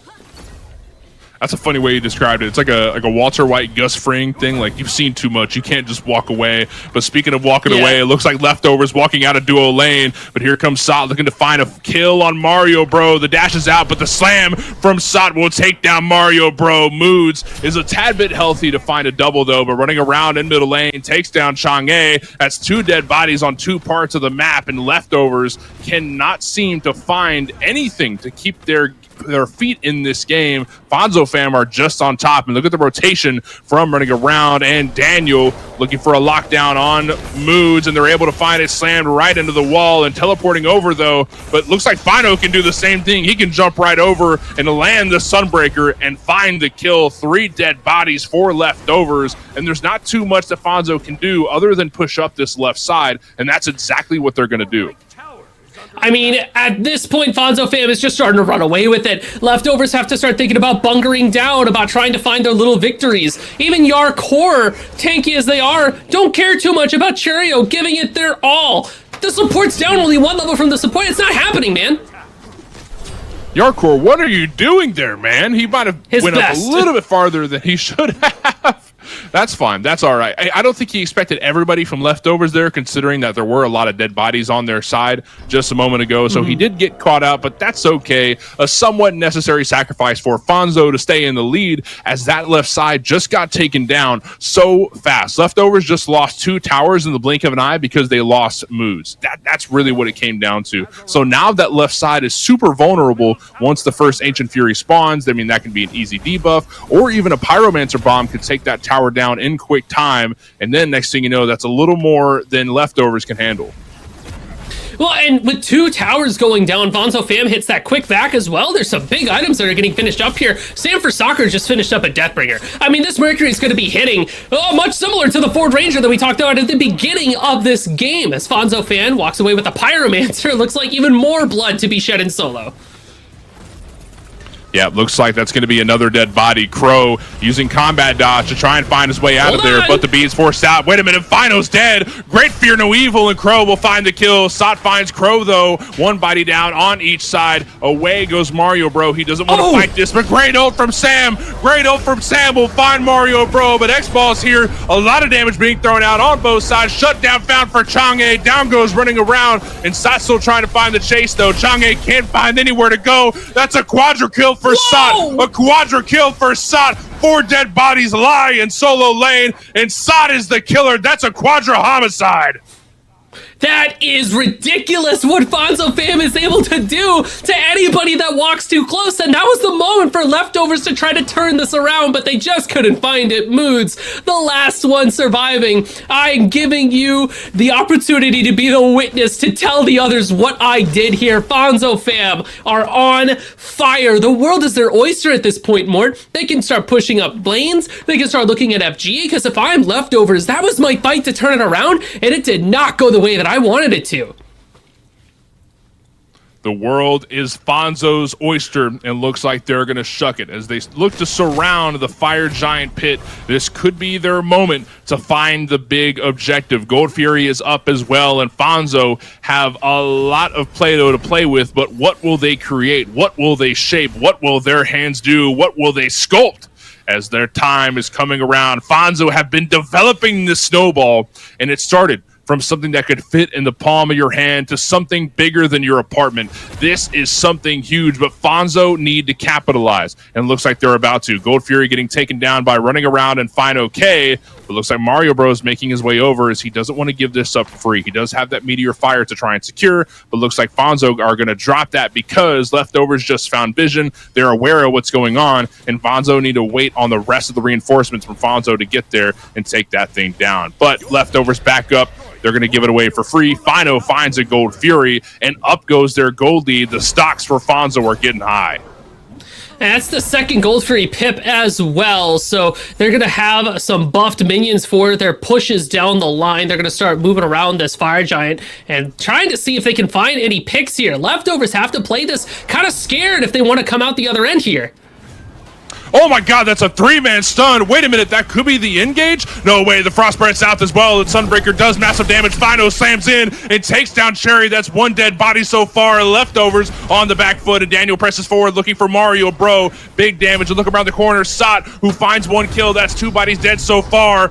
And what happens from here? That's an X-Ball ult trying to lock down what's left of Fonzo, but Crow presses forward and takes down running around. Daniel in the back line, taking down Chang'e. 3 bodies dead, and Moods might be next, but Crow's in the back line, and Fonzo looked to surround him. Fonzo looked to take down what's left of leftovers, and Crow cannot handle this damage being put on his head top. He's trying to find his way out of this, but there's no way to fight against Fonzo Fam. 4 dead bodies, and Fire Giant is next. It's going to be taken away for free. Moods is the only one around. Moods is the last hope that the leftovers have, but he walks around the corner looking for a potential steal. 5k health on this Fire Giant. Moods has Sunder. Moods has ult. Can he make it happen? 2,000 health on the Fire Giant. He dashes in. Can he find the Sunder? Can he find the Sunder? He's stunned away, but he takes away the fire. He takes away the fire. Fonzo thought they had everything in their hand, but leftovers won't let him have it for free. A great steal from Moods to try and keep them alive in this game. I mean, at this point, it's not even about what you can find for your team. It's what can you deny Fonzo Farm when everything goes awry. The way that fight starts was kind of tough. Now you have the Fear No Evil from Jerry trying to find some damage, force him off that Pyromancer, but they just pick it right back up. Wait a minute, they are going to pick it back up, and here comes Leftovers walking out of base and making their way forward. Fino finds a Pyro, though. Leftovers can't find their footing, and Daniel presses forward. He's got the dagger in pocket, and the Ice Ball connects as well. Chang'e has nowhere to go, and Fonzo press back in. They just got Pyro. They might look for Mario Bro as they press forward, looking for some kills, but they're starting to split up. It looks like Crow might find an isolated kill here, but wait a minute, here comes Sunbreaker. Down goes Crow. Fino showing up in the nick of time and saving what's left of Fonzo. A couple low health bodies on the side of Fonzo Fam, but that won't stop them from pressing forward. Down goes this tier 2 tower, and Bird will be next on their agenda. I mean, Leftovers are staggering their death timers at this point, just trying to force something to happen. You don't have to force anything, man. Now Fonzo Fam's coming for your Bird. As down they go, Pyro bombs out, Sots in the air, and the Frost Breath connects. Boots might be dead here, but great damage from Mario Bro. Fino dashes in, and Daniel finds the kill. Sot takes down Cherry, and 4 dead bodies live for Leftovers. This might be a deicide. Yes, it is. Moods is dead. Chang'e's the only one alive to defend this Titan. That's a split push from running around. The Great open the gates. Will lock down Chang'e. Nobody is left alive for Leftovers, and the Titan will surely fall here. Fonzo Fam make their way down the bracket. Oh my gosh, what an explosive... Dude, time did not feel real. And that last bit that we experienced here, yeah, you're able to seal away the Fire Giant, but good lord, at what cost? It kind of felt like the whole game. There was a moment to reset the pace, to try to slow things down, and instead, Fonzo Fam was just able to find the picks that they needed to snowball even further towards that Titan. I mean, it's ridiculous what Solo Patrol was able to do, what Sam for Soccer was able to do, the damage from Daniel. I'm freaking out, dude. It's ridiculous. Folks, Sam for Soccer is back. Fino K is back, and Fonzo Fam are on top. If you missed anything, those are the 3 things you need to know. We'll cover more as we get back from our break, but we're going to take a quick ad break, and we'll be back in a few. Hello, everybody, and welcome back to Smite Prime, week 1 of the October circuit. It's me, I'm Morty, I'm here with Musi, and we just saw one hell of a game between the Fonzo Fam and whatever they're called. I don't even know, dude. I just love Fonzo Fam so much. It was so cool, dude. I'm sorry, I'm a little fanboy today because Fino's back, Sam for Soccer's back, Yarkor's back, and they put together one hell of a Smite Prime team. It was Leftovers. I mean, they certainly got leftover, you could say, just left in the fridge at this point, because Fonzo Fam tore through that like a family of 4 tears through a 2 large pizza deal from Domino's. Like, it's kind of ridiculous how much Sam for Soccer was eating in this game. Just a ridiculous amount of damage from the Mercury. But I gotta put my hands up. We're gonna talk about it. Solar Troll on the Wukong. The king is back, baby. He's back, and he's in lane. He's doing crazy things out there. I'm just saying. And it is cool to see Sot back in solo because he had a little carry arc for a tad bit, and to see him back here is exciting. And yeah, it is cool to see. Yeah, the king is back. Fino. That team is just so cool, dude. Pagon, Sam for Soccer. Like, I feel like they've been watching Smite Prime from afar, and they're like, we need to get the Avengers back together. Like, we need to create a team to take down Clocked In, because Hydro's been running this game for way too long. Well, and what I really like, too, about this Fonzo Fam team is especially a lot of the picks, like, we don't really see the Mercury show up except for maybe Scream was the only other Mercury player that I've got in the back of my mind right now. So knowing that Sam for Soccer, that's a pick that he can, threaten people with. It's pretty dangerous. Obviously, Yark the Shark making this Ymir look really good. I also gotta say Ariana Grande. The Xbalanque. Yeah, I was looking at them because it's my next point. Yeah. A lot of damage with this aspect. I mean, I compared them to the GOAT of a vehicle, a 2011 Ford Ranger. But we just didn't really get a chance to see it hit. But I'll tell you what, you can still see the damage numbers popping up on there, 19K. Definitely was expecting more, but I feel like a lot of that has to do with the fact that Fonzo Fam really just respected the Xbal and kept them locked down. Well, let's take a look at the bracket and see what games are next on the board.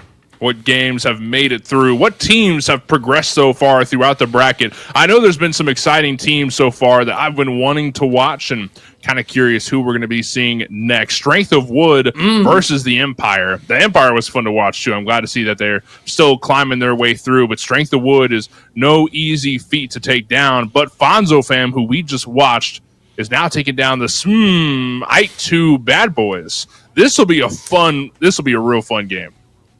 That's going to be a heater of a game. I'm really excited for that. Strength and Wood and the Empire as well. I mean, Strength and Wood, that's the Snatty team, right? It's got a Snatty, Kiaka. I got the list over here. I don't even have to guess. Kiaka, yup, Tempo, Kaidon, NMR, and Snatty. So a couple of goats over there. So that'll be a fun one to see who comes out on top. But when it comes to the Smite 2 Bad Boys, those folks at home might have put it together. That is the team with Scream, as we take a look at them over in picks and bans and see what they want to have for themselves. Mort, I'm really excited about this. John Rowing, Scream, Oh my God. Moswall, Aurora, and Donut Doug. I mean, it's hard. Like, dude, this is a superb team right here. geeked. This is stupid superb. Stupid superb. I don't think there's a better way to put it, Mort. You have a way with words that, I'm blushing over here. That's kind of crazy. But these rosters going up against each other feel kind of ridiculous to see. Like, enough's enough. You know what I mean? Let's talk a little bit about the gods that are going to be coming through, or more accurately, what's not coming through. Merlin already off the board, taken away from Daniel, but I really feel like the Hecate that they played last game was pretty solid, and I would almost be a little bit more worried about that. And obviously, you can't let Scream play Aladdin. You can't let Scream play Aladdin. If you've learned anything from the Founder Series, folks, especially the butt end of it, you can't let Scream play Aladdin. So that's the first ban that does get taken away. That, and I'm sure a lot of y'all know that Sanford Soccer's been away for some time. So even if Aladdin gets left open, Sanford Soccer's not going to play the hardest god in the game. You know what I mean? Like, he definitely needs a little bit of practice on it. Even Scream had to do a lot of practicing before the Founder Series. That was like a big talking point if we were to go into Founder Series, that a lot of the EU players didn't really see the value in Aladdin, so it wasn't played for them. But the NA side, it did a lot of things with Aladdin. So that's why we saw so much of it from them, especially like leading up to that. And that kind of stays true today, I feel like, because a lot of these EU junglers that we know, and those who are left, I mean, not a lot of them are playing because, I mean, this is on NA, this is ping, so that not exactly relevant for them. But yeah, I mean, a lot of the players that are around now, Scream especially, still find high value in Aladdin. But one thing that really sticks out to me here, so we've seen in the past that Scream loves Mercury. He really loves that Mercury pick. A lot of junglers don't. That's just how it goes. Some junglers don't feel comfortable on it, but Sanford Socko just played Mercury. He just went crazy on the Mercury as well. So part of me thinks that's going to be a high value pick for either team, and I don't know if it's going to be first, but it surely will be high. Tsukiyomi will be first, though. Maybe going to Scream, maybe going to Moswall, maybe even going to John Rowing. And I want to take a quick step back here and talk about some of the bans that filtered through as well. Jing Wei obviously off the board. That character is ridiculously good. But the Sun Wukong ban, I feel like it's a specific call out to Solo or Troll. Just John Rowing wants no part of it. And honestly, after the game that Sot just had, I wouldn't want to give that to him either. The Tsukiyomi pick, I do feel like it could go to John Rowing, but I'm almost leaning towards Scream just because in the previous weeks when Shinsuke has come out, Scream has really been slamming the Suki pick for himself. So that's where I'm kind of leaning with that. Sobek is back. We haven't seen Sobek in some time, but this is kind of a Yarkor classic, so I'm excited to see that around. X-Ball going towards Daniel, formerly known as Pagon, for those of you who are a little new around this Smite Prime scene. This is cool, too, because he kind of just got ran at by an X-Ball, right? Even though Fonzo Fam, you said Fonzo Farm earlier, I thought it was so funny. Fonzo Fam, they came out on top. Dude, that was a pretty intense lane where, I mean, it was really back and forth. So seeing how strong X-Ball mid is, I'm sure Daniel saw that. It was like, dude, what if I played this god? What if I did this? Wouldn't that be lit? Like, why don't we take some dubs with this aspect Shibalanke mid? Yeah, there's a lot of damage to be had there. You could even hand it over to Final K without the Aspect if you wanted, but I'm right there with you. Aspect Gible just does a lot of damage, especially to Daniel. He'll be able to position pretty safely with it. Smite 2 Bad Boys, take a look at that Agni Bellona combo. Again, a lot of damage, and Bellona is just ridiculous in the solo lane, especially with the Umbral Link, Sanguine Lash, Devo's build. You could even try to, slap on the... There's a couple other things you have there, Berserker, Shogun, suddenly you just stand in front of people, you just never die, right? And then, of course, I really like the amount of sustain that Fonzo fam have drafted here, too, between Herc and Pele. Herc and Pele and Sobek in the big October of 2025. No way we get an Anubis here as well. There's just not a chance in the world. No. Well, because part of me, this is okay, bro. Right. Okay, we're making trends over here. Fonzo fam are making waves on the scene. They're not here to just play whatever the other guys are playing. They're here to make something of their own happen. Look at Musi jamming out over there like he just found a new album and he's loving it. This is so crazy, dude. And Yanis, Scylla, Bellona, Agni, Tsukiyomi locked in for the Smite 2 Bad Boys, wondering who their jungler is. I mean, I'm assuming that's going to be Maswal on the Yanis. Dude, this is crazy. This is a crazy day of Smite Prime. I love today.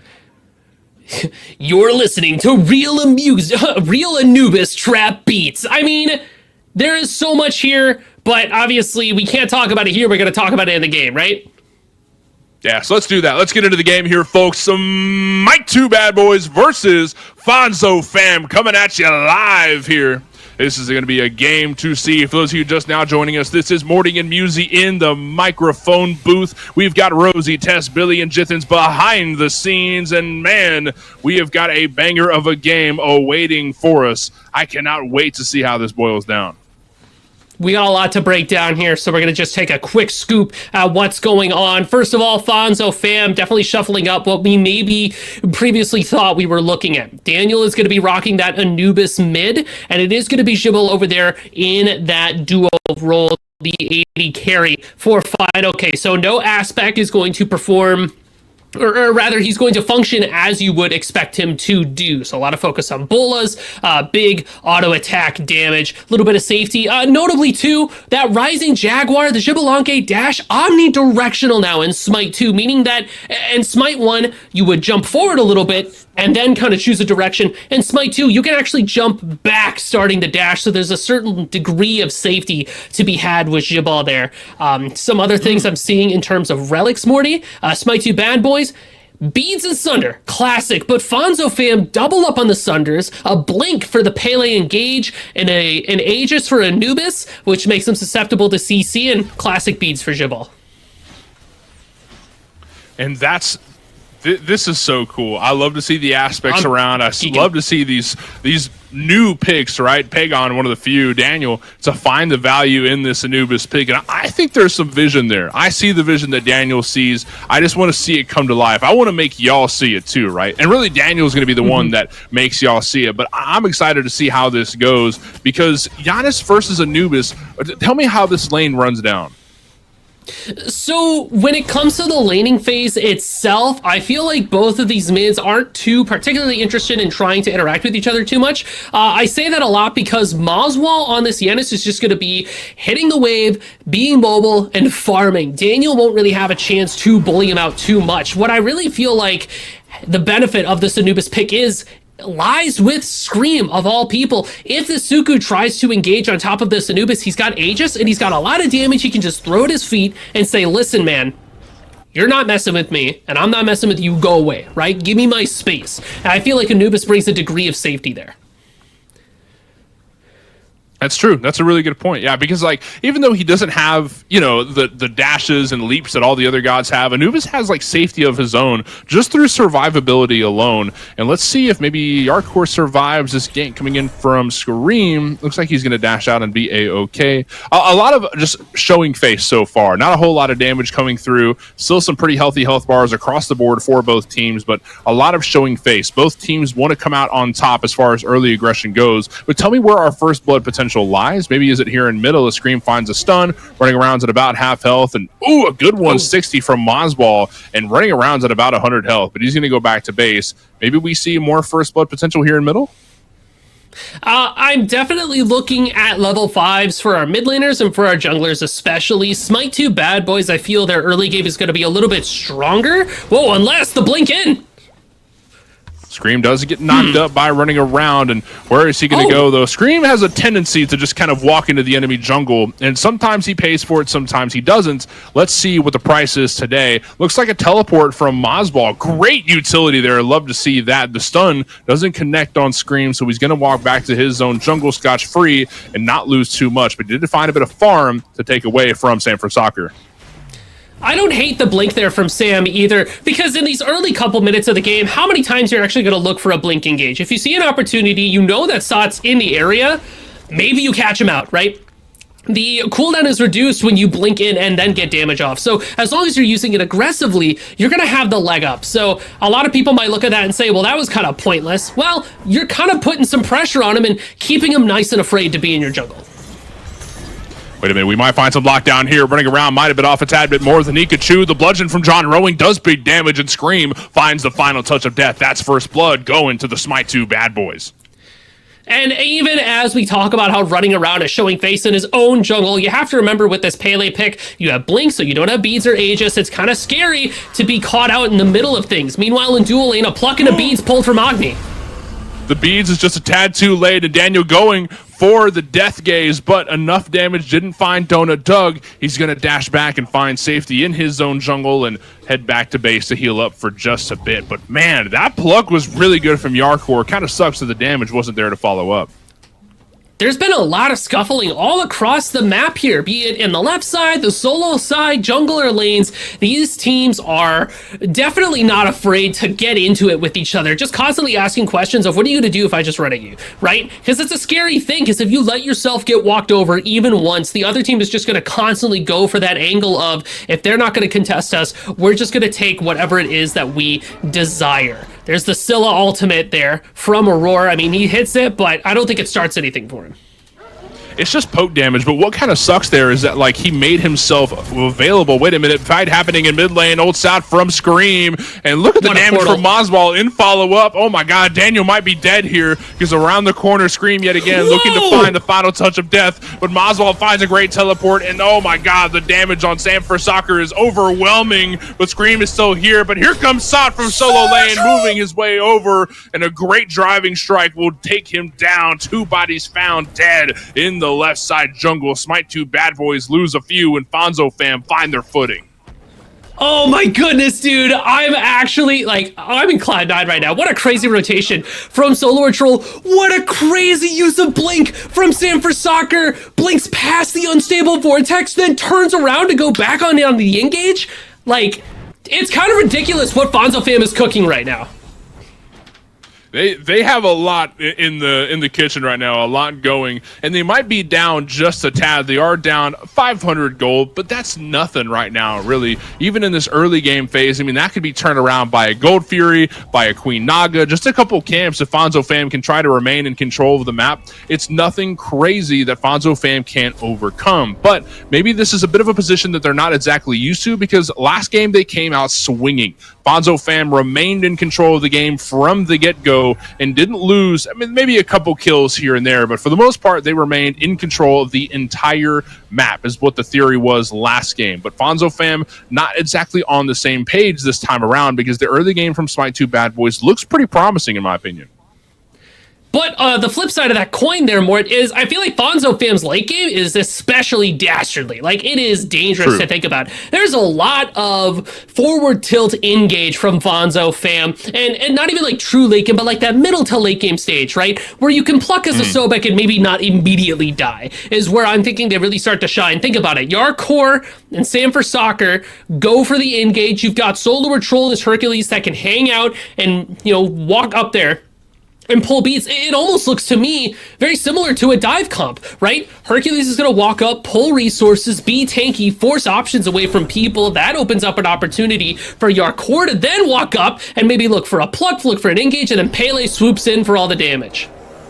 3 bodies of Fonzo near middle lane, looking for some potential kills on Smite 2 bad boys, but they're walking away from the tier 1 tower. They're actually making their way over left side. Great beads away from Mazwa. Will get away the knockup from running around. Doesn't want to get knocked up and taken down. Maybe a pluck around the way, but Queen Naga getting prioritized by Fonzo. Scream walks forward, though, as the Naga is sitting at a pretty good amount of health there. It still isn't getting chipped away. And oh my god, Mazball. Mazball damage massive. Look around the corner. Might find more. Fear No Evil's out, and Donut Doug takes down Daniel. Oh my god, the damage isn't done just yet. Aurora diving into the tower and looking for Yarkor, but not able to find a kill there. Instead, we'll find a kill on Queen Naga, and maybe Gold Fury will be next. But FineOK is aware, FineOK knows, but what can FineOK do all by himself? I don't know if he can test this all alone, as looks like Smite 2 bad boys try and back him off, and they don't go for Gold Fury after all. That's probably the smarter move, because they did find Queen Naga. They found a couple kills. Things look good for Smite 2 bad boys.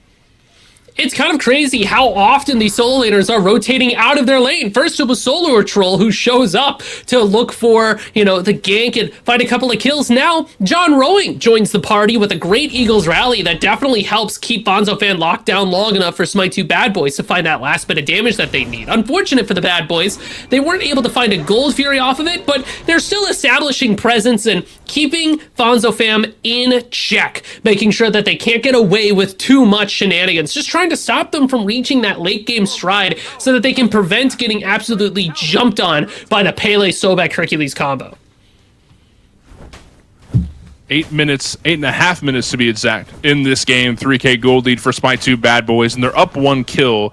It's not a massive lead. The snowball isn't massive, but it's starting to form for Smite 2 bad boys. They might have found a way to take down FonzoFam, and that's by bringing the fight to them. I mean, it looks like FonzoFam are trying to bite off a little bit more than they can chew with certain opportunities, like that Queen Naga fight that we just saw. But yeah, it looks like Smite 2 bad boys just seem to have an answer for every question that FonzoFam throws at them. Gold Fury is getting taken down by Smite 2 bad boys. Aurora by himself in left side. And look at Pele. Pele's here. 1,500 health on the Gold Fury, down to 1,000. The X-Ball ults out. Look at that damage. Dashing in with the volcanic brush. Wait a minute, FonzoFam pick up the Gold Fury, and looks like they're going to take it away as well. Yarkor secures it. Great steal away from FonzoFam, but Smite 2 bad boys find 1 kill. Can they find another with the I'm a Monster? Looks like they will. Daniel does massive damage, but Aurora is able to take him down before he finds another kill. In goes Scream. Can he find another kill with the 2 dead bodies already from FonzoFam? I don't know if he's going to be able to. Looks like FonzoFam found safety under those towers near Duo, but they were able to find a Gold Fury on top of that. Fonzo might not have looked like they won that, but I think the Gold Fury token's worth it.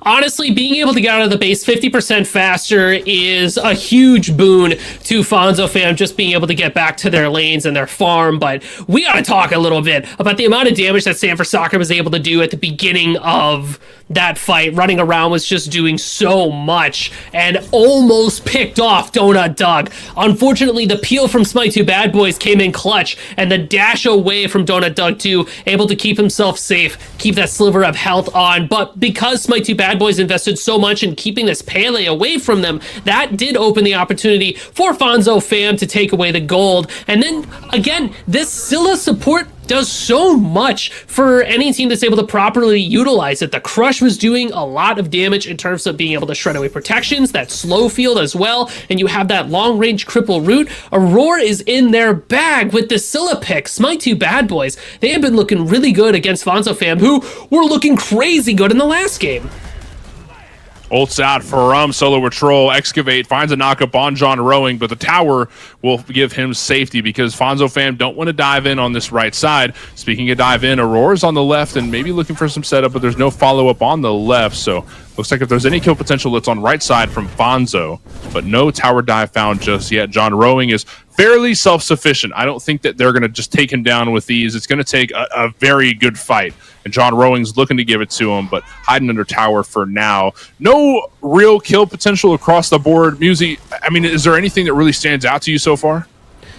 I mean, I've been taking a look at some of the builds we've seen so far. Whoa, the Sobek's taking a healthy chunk of damage. Our core underneath those lurking waters is able to make their getaway, but look at this rotation in from Moswall. Yeah, I wonder if maybe a good snipe could take him down. I don't know if he wants to invest in that, though, because that'd be a hard snipe to find, but it has happened before. Donut Doug dashes in, looking to stop the back from Fonzo Fam, with the fight happening in middle lane. Looks like Scream might have been off a tad bit more than he could chew. The Death Gaze does find massive damage, and wait a minute, Scream hits a huge ult and turns the tides of the battle, and down goes running around, and Daniel might be next. Big damage from Mozball, but a good stun and a slow will make sure Mozball can't find too much damage without taking a bit of his own, but Scream is still here, so was Mozball, and Daniel's down to a couple hundred health. Meanwhile, fight happening in left side. Aurora takes down Yarkor with I'm a Monster, and Fino retreating back to the tier 2 because the tier 1's down. So you were asking me a little bit what's sticking out to me so far. I mentioned items, Mort, and I'm really looking at Scream's build. You have that Crusher, Jotun's Revenge combo, and that's working in tandem with Moswald's build, the Chronos Pen and Gemma Focus. So many cooldowns up so often make Moswald and Scream a terror to run into because they are constantly fighting with their constantly available cooldowns. Smite 2 bad boys are able to find an Order side Naga for their troubles, but now Aurora starts harassing Jabalanque, they're going to be okay. So, like I was saying before, Moswald is just doing a ridiculous amount of damage, and same do with Scream, but look at the twin evil eyes from Moswald. They're immediately jumping towards that Ratatouille. The power spike for Smite 2 bad boys is going to hitch up the damage by a huge margin once that's finished. Yeah, I think that's probably the move. I mean, I really love what he's going for there. Moswald is just going to be hidden throughout this game, dude. I really do think that we put a lot of pressure on Moswald. If we're Fonzo Fam to maybe take down arguably the biggest damage dealer on their side right now. I know it might not look like it on the damage chart, but when he does hit those abilities, they hit really hard. And he hasn't hit his power spike yet. He hasn't even hit the end. So the fact that he's doing as much as he has with just these little bursts in recent time, he doesn't have a Staff of Mirrodin. He doesn't have nearly as much ready yet. So I do love what he's going for here, as it looks like Smite 2 bad boys use Moswald's ult to make their way towards Gold Fury in a very, very short amount of time. But the call wasn't communicated along the rest of the team, so he's taking it down by himself, though, but he's sticking to it. Here comes Scream, though. Now they're really taking down Gold Fury with the help of Donut Doug, but Pyromancer is taken down by Fonzo Fam. 4 members exactly are over there, and Fino by himself farming on left side, but the Gold Fury will go to Smite 2 bad boys. Eye for an eye on the objectives. Bit of a tit-for-tat action there, but Smite 2 bad boys ultimately, I think, are going to feel a little bit better about it, so they deny Fonzo Fam that second pip of the Gold Fury and earn themselves one, so now everybody's getting out of the base a little bit faster, and Fonzo Fam won't have buffed minions whenever they try to push here. Taking a look at some of the builds that we see across for Fonzo Fam, any power spikes there, a lot of lifesteal, and a Mike Typhon available for Daniel there, that Typhon's Heart, so keep an eye out for the Translucent Chimera. Always interesting to see what the little Mike Typhon minion can get into. Mostly they just get into trouble. Speaking of getting into trouble, here comes John Rowing, who does get plucked away by Yarkor, but looking to fight with his own damage. The Bludgeon does massive stuff. Eagles rallying in response, forces away the lurking in the waters, and the Global does huge damage as well. Mosball is huge with this damage. The Global damage is nuts. Look at the snipes that he's been hitting this game are huge, but John Rowing not stopping the fight there. Daniel uses the Death Gaze to try and fight his way out of this tower dive, and it looks like he does a good job of defending himself, as the tier 1 will become the priority now for Smite 2 bad boys, and Fonzo Fam can't seem to find a way to defend that. But on left side, a great fight happening between Fino and Donut Doug. Both are going to walk away with just a tad bit of health left on their health bars. Man, this game has been loaded with fights. It might not look like it on the kill board, but I think it's been just so fun, dude. It's been a constant scuffle. Donut Doug's about to find himself in one as well. Running around, goes in with the blink, and there's the ultimate, lands the damage on, and down goes Donut Doug. But meanwhile in the mid lane, it's going to be Scream who's caught out too. But I don't think Fonzo Fam are going to pursue this. Maybe with a stun. There we go. The stun from Daniel will make sure that he dies. The Scream dies back in with an ult of his own, and here comes the reinforcements from Smite 2 bad boys, but the Excavate will stop Scream from going anywhere except to his grave. Oswald finds a kill in response, though. I'm a monster, but doesn't do too much damage. John Rowing fighting with everything he has, but Satya to drive him into a wall with a driving strike. Double kill for Sot, looking for a triple, but teleporting over the wall is Aurora, who does not want to die next to his friends as he walks away and looks to survive with the little bit of resource he has left. That's a-okay, but in goes Sot trying to steal some camps away. Aurora might be looking to take him down because that Yogi's Necklace is doing big numbers on his health bar, healing away a whole lot. So Aurora feels comfortable yet again. Dude, what the heck? He just gained half his health. That's crazy. Shout outs to Yogi's necklace and shout outs to the little green orb that you're able to pick up in those jungles. Do a sneaky amount of healing. And Aurora, I don't really think Aurora's dying anytime soon until we get a Totem of Death online for Anubis. Sot maybe bit off a little bit more than he could chew here. Is taking quite a bit. Donut Doug does massive damage, and Aurora looking for the final touch of death with the I'm a Monster. Dash Looks like in. Donut Doug's going to dash in, but around the corners, Daniel with the Death Gaze looking to Mike push Typhon. away, and here comes Mike Typhon looking to fight off the rest of the Smite 2 bad boys, but that dog can't bite too hard. That's a huge shutdown from Donut Doug, but running around, turns it back on his headshot. Oh. Massive damage from Moswell. Running around is dead. Aurora finds the final touch of death. That's huge for Smite 2 bad boys as they take down two prominent members of the Fonzo fam. Yarkor with his tail between his legs, his big crocodile tail between his tiny little legs, tries to run away. Aurora looking for a lockdown but can't find a stun. Smite 2 bad boys might make their way towards Pyro. I mean, it's just like you said, constant scuffling everywhere, but Smite 2 bad boys have been able to find more than a couple objectives here as they kind of turn their attentions over to that Pyromancer. Fonzo fam have an opportunity to maybe turn this off. It's a Sunder in 10 seconds for Yarkor. And it's not even needed. Moswell takes down that Pyro with ease, and Fonzo fam couldn't find a way to contest it. And it looks like they're just finding little tidbits of objective here and there, tiny little things as they progress through this game. Just whatever they could seem to get their hands on is the move. And Smite 2 bad boys still on top at the 18-minute mark. Fonzo fam down 4 kills and 8K, 6K gold. It's looking good for them indeed. But how did Fonzo fam find their way back into this game? I mean, we're just waiting for some power spikes, I think, for Fonzo fam. We need some penetration for our damage carries. Daniel needs that Totem of Death. Maybe find this Yanis Excavate. Lands on, but the portal. Moswell's out of there. Now I'm a monster from Scylla. Ooh, good stuff there from Moswell, able to get himself to safety, and the rest of Smite 2 bad boys there to defend the middle lane turret. And Fonzo fam now on the back foot because they know they can't find kills. Maybe they can find objectives though, because Gold Fury is ready. John Rowing's on the right side, and Fonzo fam have all 5 up and available. Maybe that Gold Fury could be the move, but not so sure they feel confident they can take it away in front of Smite 2 bad boys.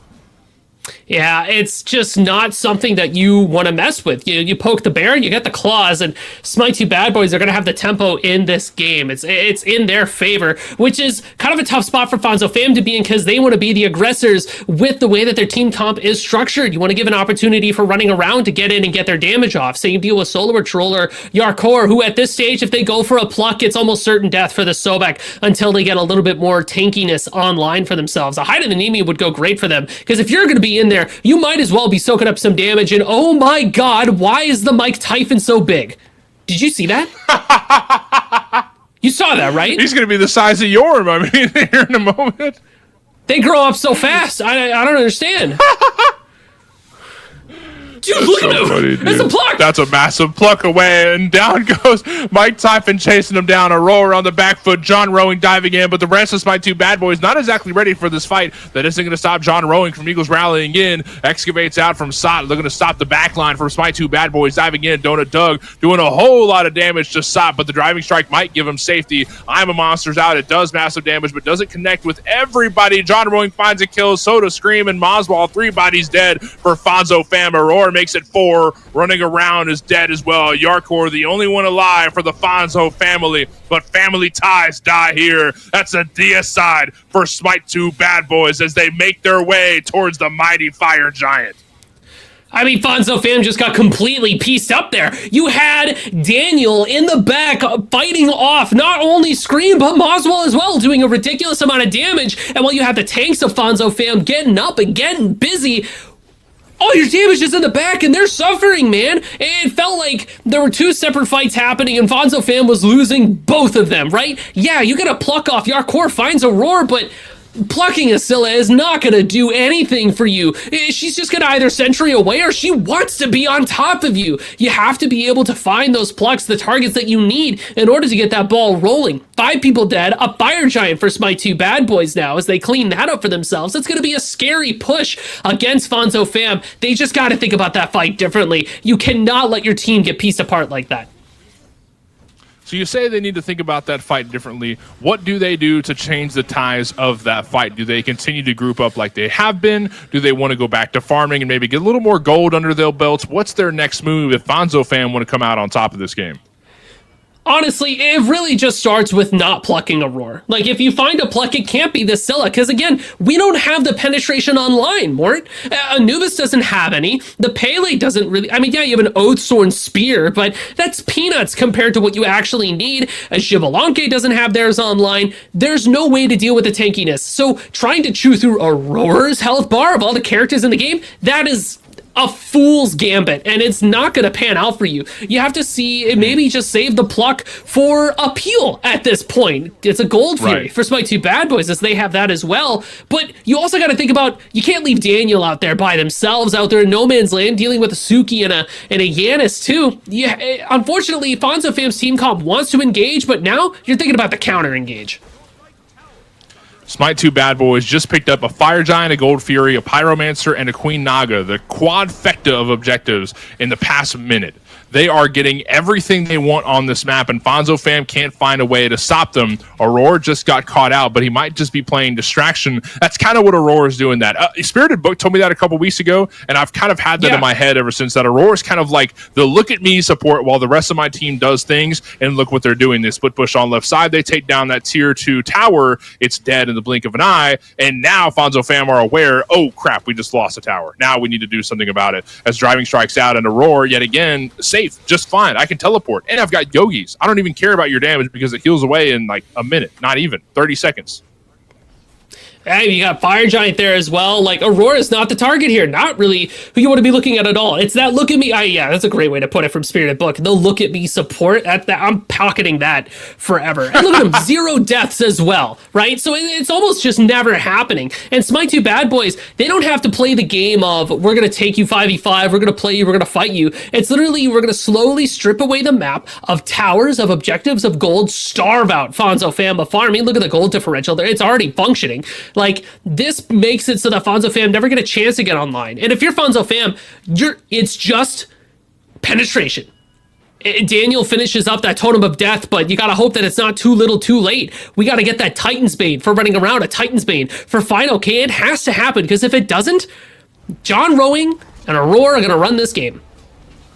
The dagger's out. Donut Doug does massive damage. Boswell takes down Sot. Donut Doug finds the Arcor. Fonzo Fam have lost 2 bodies, and the third might be down. There goes Daniel. In goes Scream. In goes the rest of Smite 2 Bad Boys. Scream takes down Fino. Running around is dead, and in the blink of an eye, what looked like a catch out from Fonzo Fam are going to be ending this game. Smite 2 Bad Boys, all 5, march their way towards the Titan for Fonzo Fam, and the family is dead. The bloodline is extinct, and Smite 2 Bad Boys make their way towards the end of the bracket. I mean, Scream just fits so well into the Smite 2 Bad Boys team, and it just plays really well around Moswall. It was really, to me at least, it was the Moswall, Scream, and Aurora combination that really just won the day for Smite 2 Bad Boys here. They were looking so good as a unit. Well, let's see who will win the rest of the day as we move on down the bracket. But we're going to take a quick break. Before we do so, do not go anywhere. We will be right back. Hello, everybody, and welcome back to Smite Prime. We're live on Smite Prime and Smite Game with week 1 of the October circuit. My name is Morty. I'm here with Yuzi. How we feeling today? I'm doing good. I'm feeling pretty good. I'm out here. It's time for Smite Prime, and not only any old Smite Prime, Morty, it's the finals that we got going on here. I'm the man behind the shadow. There we are. Am I over here? It's some of the replays we got going here. Smite 2 Bad Boys and Fonzo Fam. Fonzo looks so good in that last game, more, but in this one, it did feel like Smite 2 Bad Boys giving him kind of the runaround here. And I think this fight is a good example of what we could expect from Smite 2 Bad Boys. Aurora on the Scylla pick, you just can't give it to him, man. It's just so powerful in the hands of that player. Yeah, that was very good indeed. It felt super back and forth, too. I mean, even though Smite 2 Bad Boys remained in control, Fonzo Fam found a couple kills here and there. But, yeah, Smite 2 Bad Boys just put on a hell of a clinic. It was kind of ridiculous what they were able to pull out. They put a stop to what, in my eyes, would have been the game plan from Fonzo Fam. Fonzo Fam never got to be the aggressors in the sense where they never got to start a 5v5 on their terms. And if they did, when they did, the one time it happened, Yarkor plucked Aurora. And it's like, what? Oh, nah, what are we doing? Right? It's just not what you need to make happen. And well, Mike Typhon was fun to see on the battlefield. It's a neat gimmick, but no penetration for the Anubis really ended up hurting because Aurora and John Rowing were able to just walk through all the damage like it was no big deal. I think that Fino's finally starting to catch the amount of effort that it'll take to transition roles like that, because earlier parts of the bracket he was facing some good carries for sure, but this is the Donut Doug that he's up against in this game, and I felt like he felt the pressure throughout this game, because look at Fino's ending score, 0-0. That's nothing to be proud of, and I understand it because he's moving from solo lane, arguably the tankiest role, to carry, where you have to be so precautious. You have to be so careful about where you stand, what you do, and every decision you make lies with heavy impact. So yeah, I mean, he might have messed up a couple times, and that's just how it goes. I think he just needs a little more practice under that carry role, and he'll be just fine. But for now, he's going to be knocked out. Smite2 Bad Boys make their way to the finals, but let's see how we got here on the bracket. It was a journey, to be sure. But I am also excited to see how that other match went.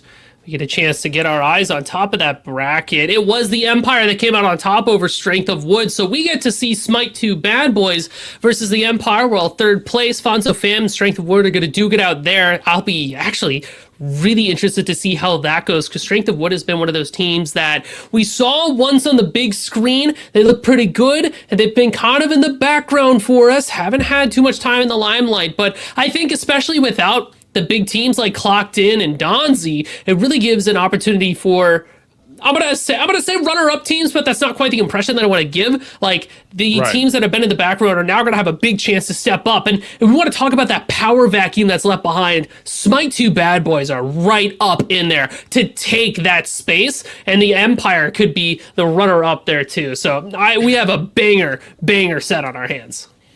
Yeah, we do. And it sucks that Fonzo Fam couldn't make it this far, because I really was hoping to see, like, it would be wild to see these three players returning to make their way back to this game, right? Like, it would be so cool to see, like, how they are impacted, especially when, a brand new thing that we are now bringing back is vault bans, and to see how these players returning back into the game would handle vault bans. And here's a good explanation of it in case you're curious. So, in a best of 3 set, once a god is played, that god is locked away in the vault. Or give me the vault, the way that you do disease, real quick. The vault. Nice. And cannot be picked by either team for the rest of the set. So, example here, posted on the screen, if somebody plays Thor in game 1, neither team can use Thor in games 2 or 3. So it is a true lockout, right? Once you play him, that's it. That's the one and done. The one time for the one time. And if it goes all the way to the 3-time, picks are going to be slimmed down pretty significantly. And this has some pretty significant implications in terms of what's going to be the priorities going forward. So I'm especially curious to see how players kind of juggle this, knowing that when you are first picking that Tsukiyomi, you're really going for the late pick Odin or Giannis. That's the only time. You only get it for that one play. Yeah, maybe if we go to game 3, we'll see a Medusa again. Who knows? Maybe we'll see again. Who knows? Or a Khepri. We might see Khepri on Smite Prime should we go to game 3. There's so many picks that have been just sitting back and waiting for their time to shine, and the vault bans might bring those picks to light, especially if we go to game 3. But what happens there, we'll only find out as the day goes on, and it all goes down to how picks and bans go, right? Because are you wanting to cash in on these heavy priority picks earlier on, or do you want to save those for later in case, you make it to game 2 or 3? That being said, let's get our way in, stop theorizing, and make it happen in real life. That's just a theory, a Smite theory. Thanks for watching. And, to build on your point, Mort, about when you want to pick things, you have to remember that it's anybody picks it, it's kind of gone, right? Like, right. You can't have it. Yeah, so how badly do you want to take away a pick from either team? Smite2 Bad Boys are absolutely going to be gunning for an Aladdin as like their easy game victory, but how many junglers is Scream going to have in the pocket? all of them. So, you have to kind of think about, when is your ace in the hole, knowing that you also deny others their own ace in the hole. I think it's going to shake up some of the bans we see here too, as everybody's just going to be a little bit more comfortable ripping for some of those stronger gods. As Ullr is our first ban, and Artemis will follow as well. Yeah, and you got to think, also keep in mind, folks, that if a god is banned in this game right now, like, for example, Ullr and Artemis are banned, they can still be picked or banned in game 2. It's only the gods that are played, not the gods that are banned. So these bans are temporary for the set, while vault bans will remain permanent for the entire set. Keep that in mind. Yep. So thinking about, what are you willing to commit to some of these banned slots versus what are you willing to let through so that you don't maybe have to deal with it later? If you have a good answer to something like, the Mercuries, the Aladdins, or even something like a Jabal, a Hou Yi, if you have the answer in pocket, give that over to the enemy team and then just wipe it off your shoulder. You ain't got to stress about it too much, but I'm thinking about picks like Bellona, Sun Wukong, Agni are going to be picks that are almost always slipping through. You only get to have that for the one time. So there are a lot of implications here, but if you're Smite 2 bad boys, you're saying no hunters at all. And that Agni that slips through is not going to have the chance this go around. And Apollo getting banned away, that's an unusual one. So I see that one of these teams is going to be picking up Hou Yi. I'm almost certain of that. Cupid has made his way through as well, but other than that, and Scylla, of course, it's nothing but hunters that have been banned away. These carries, Hydro and Donut Doug, these are the creme de la creme, the top of the food chain. We talked about the food chain earlier in this. If we're talking about the Smite 2 players' food chain, I'm putting Hydro at like the tippity top, especially like Jingwei Hydro or even like Agni. Aspect of combustion hydro. Like there's like 8 different hydros that all sit like in like a kingdom of the food chain, while Aladdin will be the first pick going towards, I'm assuming, Scream. That's a huge pick going forward. Empire wants that pick out of the way now so that they don't have to worry about it going forward. If you can answer this Aladdin pick from Scream with a game 1 victory, Empire has significantly less to worry about going into the later game. So they're going to have their next heavy hitter, the Yanis pick up there. That's going to be going to Globe. We saw Globe making pretty good use of that Yanis before. From what we've seen today, now that Yanis is no longer banned, he just does so much damage. He's so mobile around the map. So obviously a very good pickup for Empire. Giannis and X-Ball on the side of the Empire. I'm assuming Globe is going to get his hands on that X-Ball. Or wait a minute, I guess Janus is here, so he's going to have to go towards Globe, and X-Ball goes towards Hydro. And with or without Aspect, X-Ball is really good. I know we've harped on before, you, especially you, have talked about how strong that X-Ball Aspect is of the Night Stalker. But even without it, X-Ball is a completely good carry. He's completely fine, does a whole lot of damage, a whole lot of range. X-Ball has everything he had to offer in Smite 1 and more now that he's here in Smite 2. And this is our first time watching him, keep in mind. So he's definitely left a pretty awesome impression on us because he's been picked and banned and picked or banned in every single game so far. Then you also have this Wukong coming in for Smite 2 Bad Boys and a Fenrir.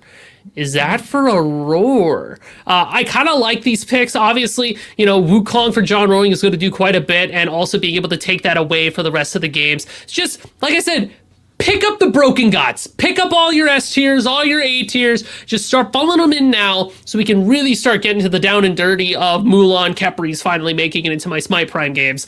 What this Fender is going to be able to bring to the table, especially with the change that they made to the seating hell for the Aspect, a little bit more lifesteal for everybody, works very well, I think, especially when Sun Wukong's standing next to them. The Lash, the Devos, and the Umbra Link build just really augments the damage there. So they're going to be a terrifying duo to run into.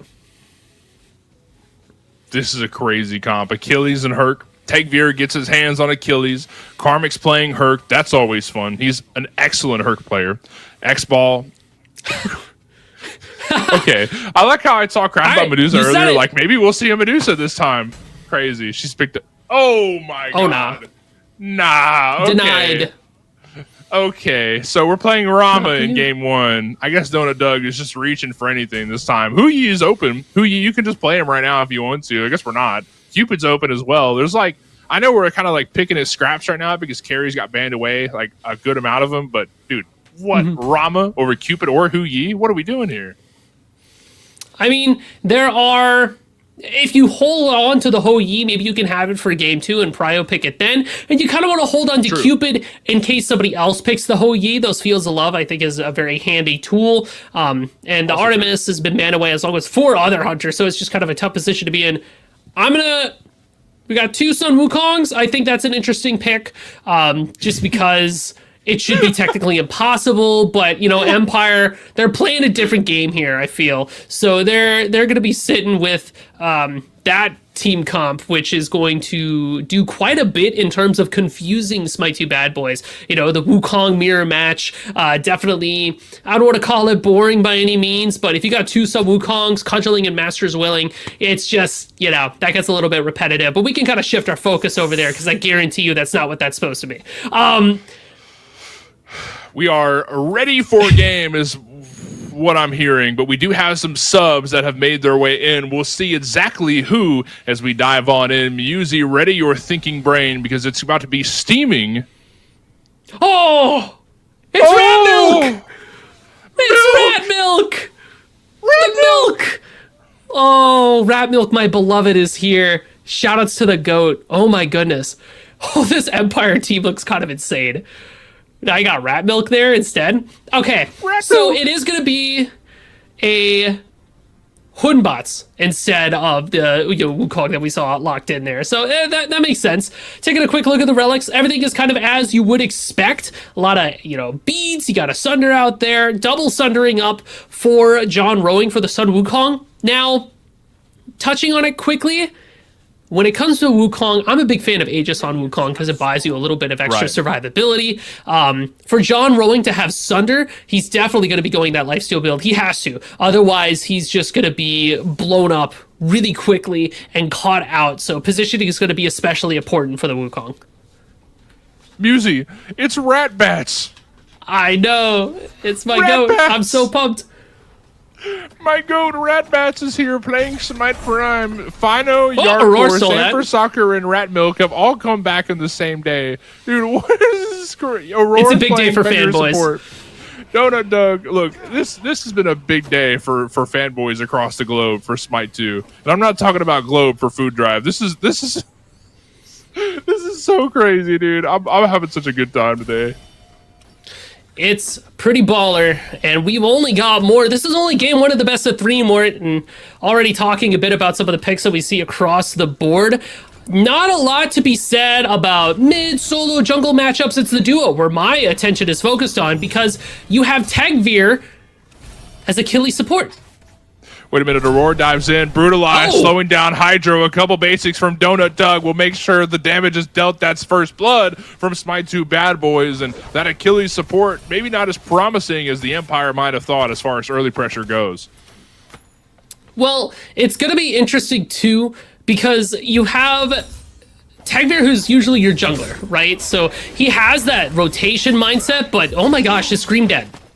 Rat Milk. No. So, okay, Scream is able to run up the wall and do Aladdin things, just classic Aladdin, but it's Rat Bats. He's back, and he almost killed Scream. He almost soloed Scream a minute and a half into this game. It's my beloved Rat Bats. I love him so much.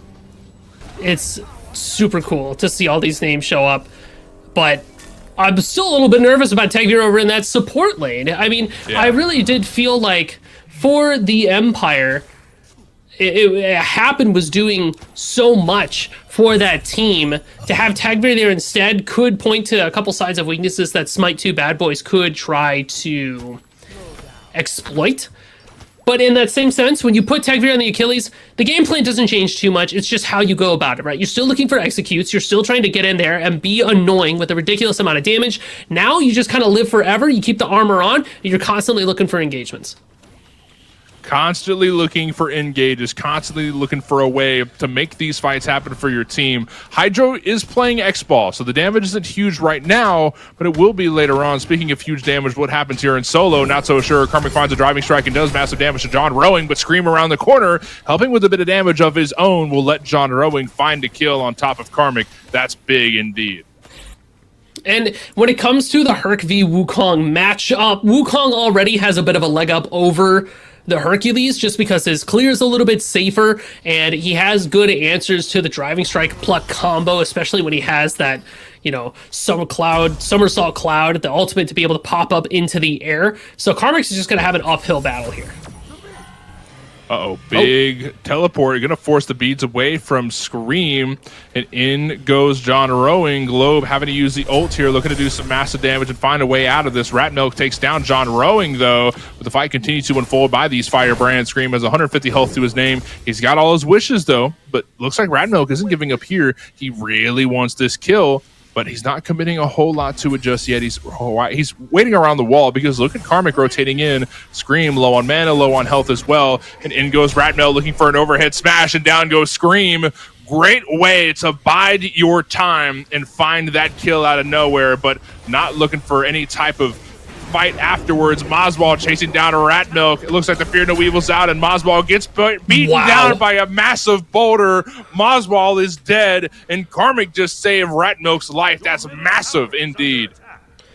Rat Milk hits level 5 off of the kill on top of Scream, which is significant in its own right. And Moswall, when they try to make that rotation over, it's actually super important. Rat Milk doesn't let the ult rip until they know the beads is down from Moswall. The beads was forced out by Karmic.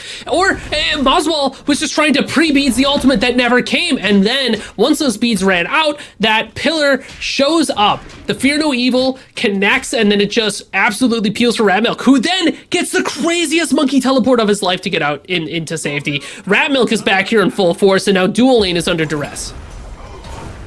Rat Bass is here, and a fight continues by left side. Donut Doug is here, and maybe all by himself is Tegvir, who isn't tanky to handle all that pressure. Donut Doug finds another kill, and Smite 2 Bad Boys have evened things out. 3 kills to 3 kills between both teams here at the 5-minute mark, and the gold lead lies in the hands of the Bad Boys for now. Let's see what the good boys, the Empire, can do going forward.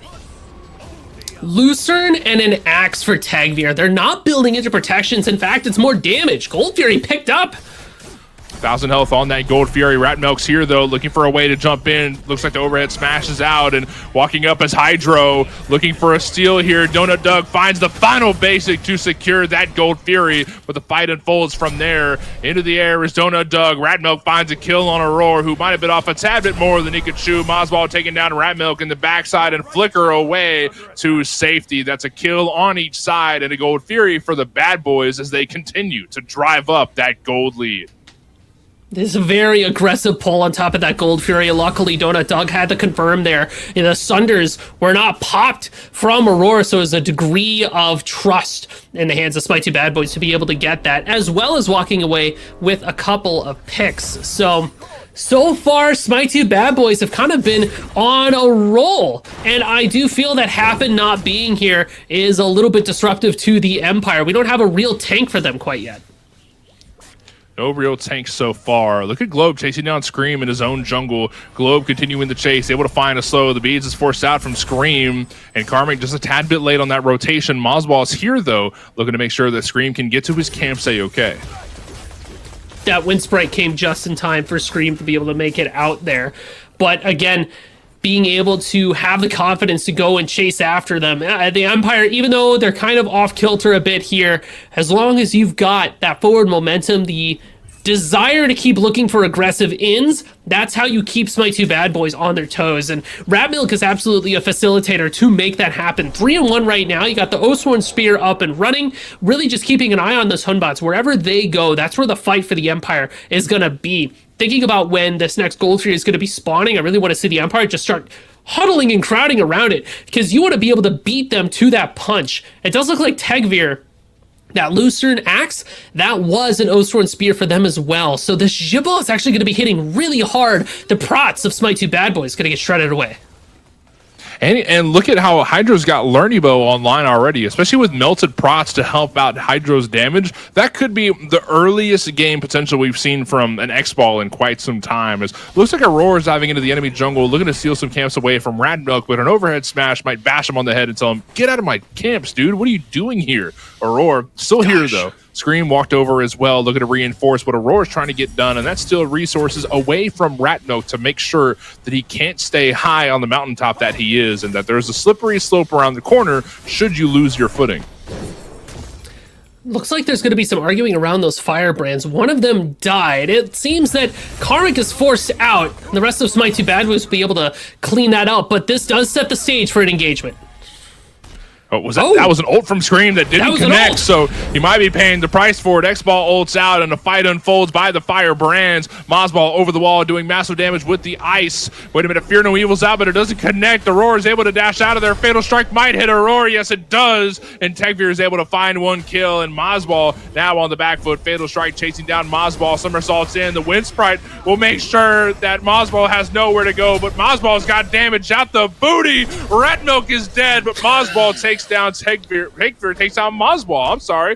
Look at this damage that's coming in from the Empire. They're not out of this game nearly just yet, but Droning's in the air. The cudgel slams down hard, and Karmic is at the butt end of it. He's dead. John Rowing taken down by Globe, though, as Globe continues to press forward. And back to where we started this all. Globe chasing down Scream. Tegvir looking for, oh my God, he landed back down, and Tegvir is able to find another. Did Tegvir just find 3 kills in the enemy side jungle? This man is a monster.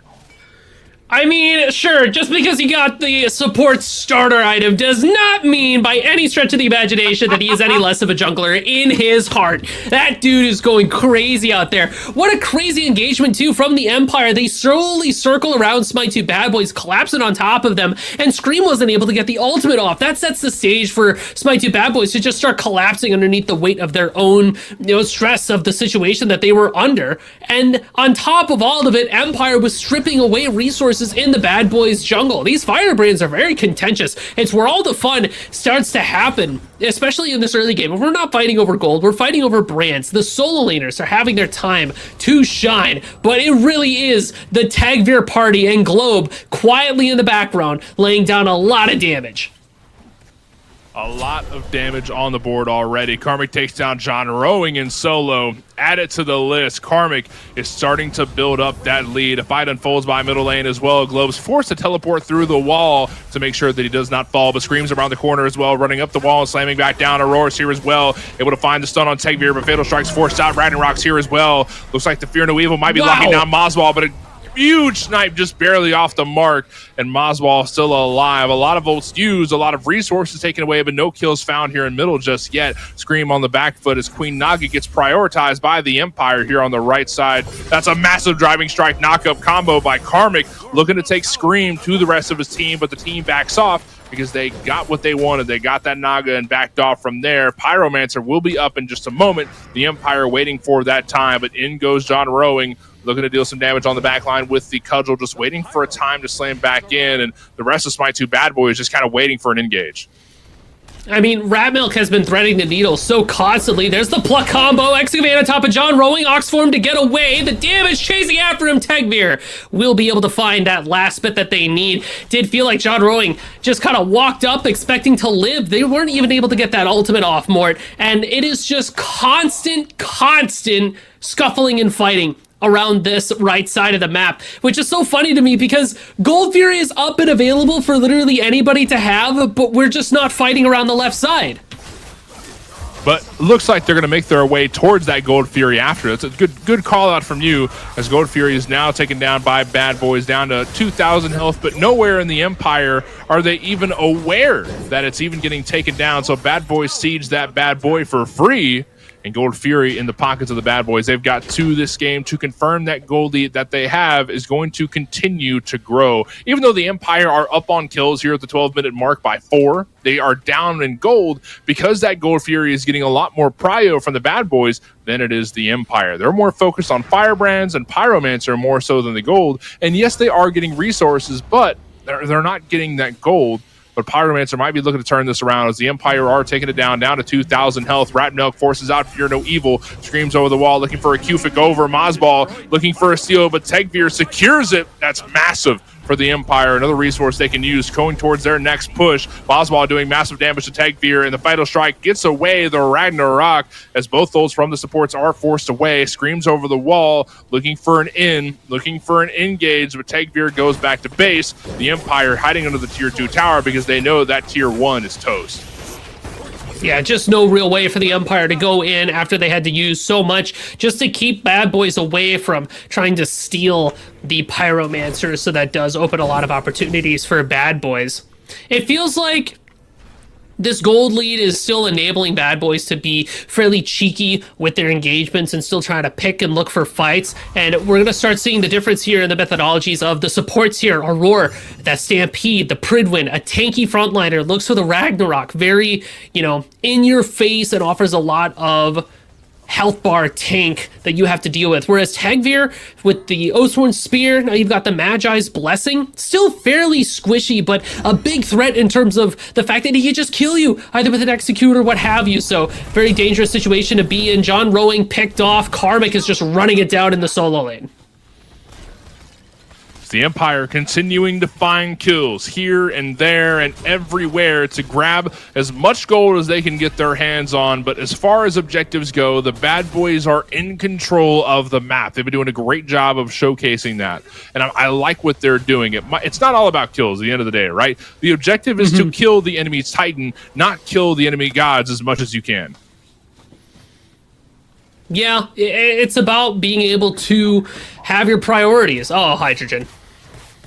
Oh no, Hydro by himself, Aurora slowing him down with brutalized. Donut Doug going in for something as well. Ragnarok's forced out, but looks like Aurora's going to use it to try and peel for Donut Doug because Tegvir is right on his head top, but looks like Donut Doug's going into the air, looking to get some damage, try and get his way out of this, but a Donut Doug cannot do anything to fight against the Empire as the entire army swarms on the left side, and the Empire's army cannot be messed with, not by yourself. So Donut Doug's dead. The Empire around this Gold Fury, but it's not up just yet, so they can't really get too much out of that. But like I said, little kills here and there will keep the Empire in this game. I mean, Aurora just didn't know where to put that Ragnarok. He had the bubble around Tegvir, and Hydrogen, who was staying just far enough away. Rising Jaguar there, CC immune. They back up. They still have beads, so the Ragnarok never had a chance to really find its purchase or find its value. While Aurora is looking for that, Donut Doug is fighting for his life in the back rooms, right? And now it's Aurora's turn. And Aurora will die. Oh, wait a minute. Unchained over the wall, but Somersault's in. Wind Sprite back. Look at the juke shoes on Aurora, but they don't work out too well. Rat Milk is able to find the kill. That was almost really close. I was really excited to see what Aurora tried there, but yeah, it didn't work out in his favor. The numbers game for the Empire is just too much for them to handle. That's a power wish from Scream as he chases down Hydro, and Hydro is dead. Scream finds the kill. That's 2 on right side as they dove past that tier 1 tower. Karmic maybe looking for revenge with Globe as they make their way towards solo side. Here comes Tegvir looking for a lockdown. John Rowing does get knocked up and driving strike back. That forces the ult away from John Rowing, who jumps over the wall and is able to find safety, but Tegvir looking to find a stun. Boswell doing damage along the way to try and slow and get rid of the backup from the Empire, but there's no stopping the army that the Empire has to offer. On a rampage is Tegvir, and Donut Doug by himself in duo yet again will get... No way! Donut Doug found the damage to take down Ratmill. The fight continues by solo side as Fatal strikes out and takes down Moswell. A couple dead bodies lie for the Smite 2 bad boys, and the Empire are climbing their way back into this game, and they're so close to a gold lead, but this Gold Fury getting taken down on the left side by the bad boys will make sure that the Empire can't get back up in the gold aspect. 16 and a half minutes in, and the Empire have almost double the kills that bad boys do, but the gold lead still in the hands of the bad boys. And in goes Fenrir. Looks like Jibal Hydrogen tried to seal away the Gold Fury, popped everything they could, but just wasn't enough. Empire, I will say, that massive rotation over to the solo lane to be able to find those kills. Globe is kind of on it with these Yanis ultimates, the ability to have that global presence of being able to dropship your team into any engagement. Incredibly strong. Empire used that very well. Meanwhile, over in the left side, we saw Ratmilk get picked off by Donut Doug, and honestly, I feel like it came down to the fact that Ratmilk just didn't have any abilities available. If there was a jump from Homebots timed well with the you know, the descent from Donut Doug's ultimate would have been just fine, but didn't have those options available. John Rowing dead again? But No. Bolting up, gets a bit of health back, and slams back down to find safety under the tower because the Empire don't want to chase that too hard. There's too much resource on the map to take away as Moswell might get soloed by Ratmilk. Yes, he does. Ratmilk with a couple hundred health to his name barely walks back to the teleporter to try and get out of there because Aurora's chasing him down, but the teleporter will find him safety. But maybe Donut Doug goes for a snipe. He's fighting his own fight against Karmic, who uses Excavate to try and catch up to him.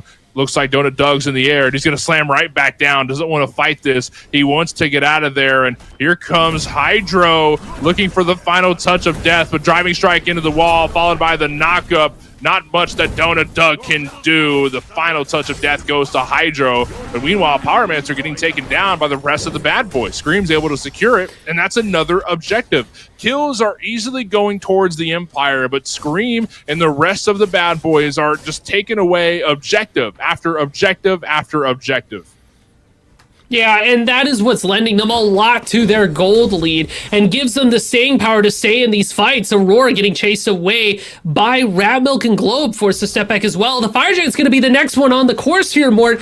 Keep a big eye on Tegvir's health bar and the ult coming up for Ratmilk. All 5 members of the Empire are around this Fire Giant pit. Fatal strikes out to take down John Rowing, and bad boys are down 2 bodies. Scream runs up the wall. He does not want to fight this, and I cannot blame him. The Empire chasing down Scream and the rest of the bad boys who can't find their way out of this because Somersaults in, and Ratmilk finds a whole lot of damage, and Hydro finds him as well. Moswell's dead, so is Scream. Donut Doug finds a kill in response, and Donut Doug's here. Donut Doug's online, but the knockup from Karmic, the driving strike just awaiting, looking to slam Donut Doug somewhere, but holding on to that driving strike. Might be using it to escape. Yes, he is, but Ragnarok's out, and that's a beat forced away. Huge knockup from Karmic, brings him into the Fear No Evil. Donut Doug's in the air, and Aurora's getting pieced up. He's trying to bring the fight to him, though. Ratmilk does massive damage. Down goes Donut Doug in the blink of an eye. Ratmilk has so much damage under his belt, and over the wall he goes, still chasing down Aurora, who's got 100 health to his name. An overhead smash might bring the final bit of damage that's needed to take down Aurora. But wait a minute, here comes John Rowing, almost saving his life, but Aurora is barely killed. But Ratmilk's going to pay for it with a life of his own. Karmic getting chased away, and John Rowing looking to defend what's left of that tier 1 tower. I mean, it was just a little bit too greedy. Now Scream's back, going in the lamp, picks up Karmic and Globe. No mana, forced out of there. And Karmic is just a dead man walking, waiting for the rest of my 2 bad boys to jump in there and take care of business. Unless, of course, like a dead man jumping. You can maybe do something? Yeah? No way. He made it out, but there's Moswell waiting on the outside of the lamp saying, look, I don't know what you thought you were going to do when you walked out of there, but you're going to die is what you're going to do. The Empire lost 2 bodies, and this feels somewhat of an arena game. There's been so many kills. It's hard to recap exactly what we just saw, but what I know is what's happening right now, and that's Ratmilk barely coming out of the base. Karmic's dead, looking at a gray screen, and all of the bad boys are seeing colors as they make their way towards the Fire Giant pit and look to make their way into the Titan room of the Empire. But first, they need that Fire Giant dead. I mean, big kills gives you big objectives. You kill enough people, nobody can contest you. Smite 2 bad boys are going to rip this FG right in front of the Empire, but Karmic's dead for a bit, and they only have Tegvir's ult.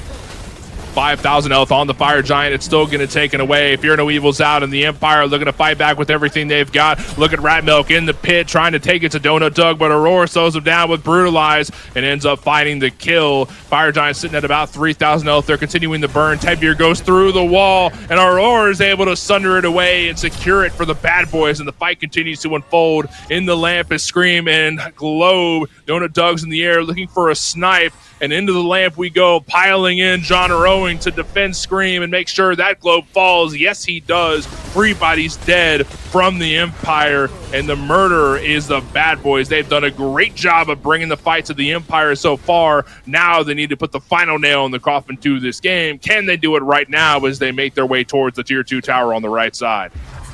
I mean, this entire setup, the chain reaction that started all of this was the fact that the Empire overstayed their initial chase. You saw Rat Milk go underneath the tier 2 tower to kill a tank. That's not it, man. And because they commit to that, they stagger their death timers. That gives Smite2 Bad Boys a chance back in, because not only did they kill Rat Milk, they also killed Karmic with the initial lamp from Scream. With 2 people down, that opens up the possibility of ripping that Fire Giant, where Karmic is a little bit late to the party, and Rat Milk wasn't able to get their damage off. And now, Smite2 Bad Boys, with this FG in pocket, are going to be able to roam around this map, get whatever they want. They already got the 3 pips of Gold Fury. That means that this Ancient Gold Fury is on the board for them to be able to take away and start putting some pressure not only on those tier 2 towers that are still remaining, but that right side bird is exposed.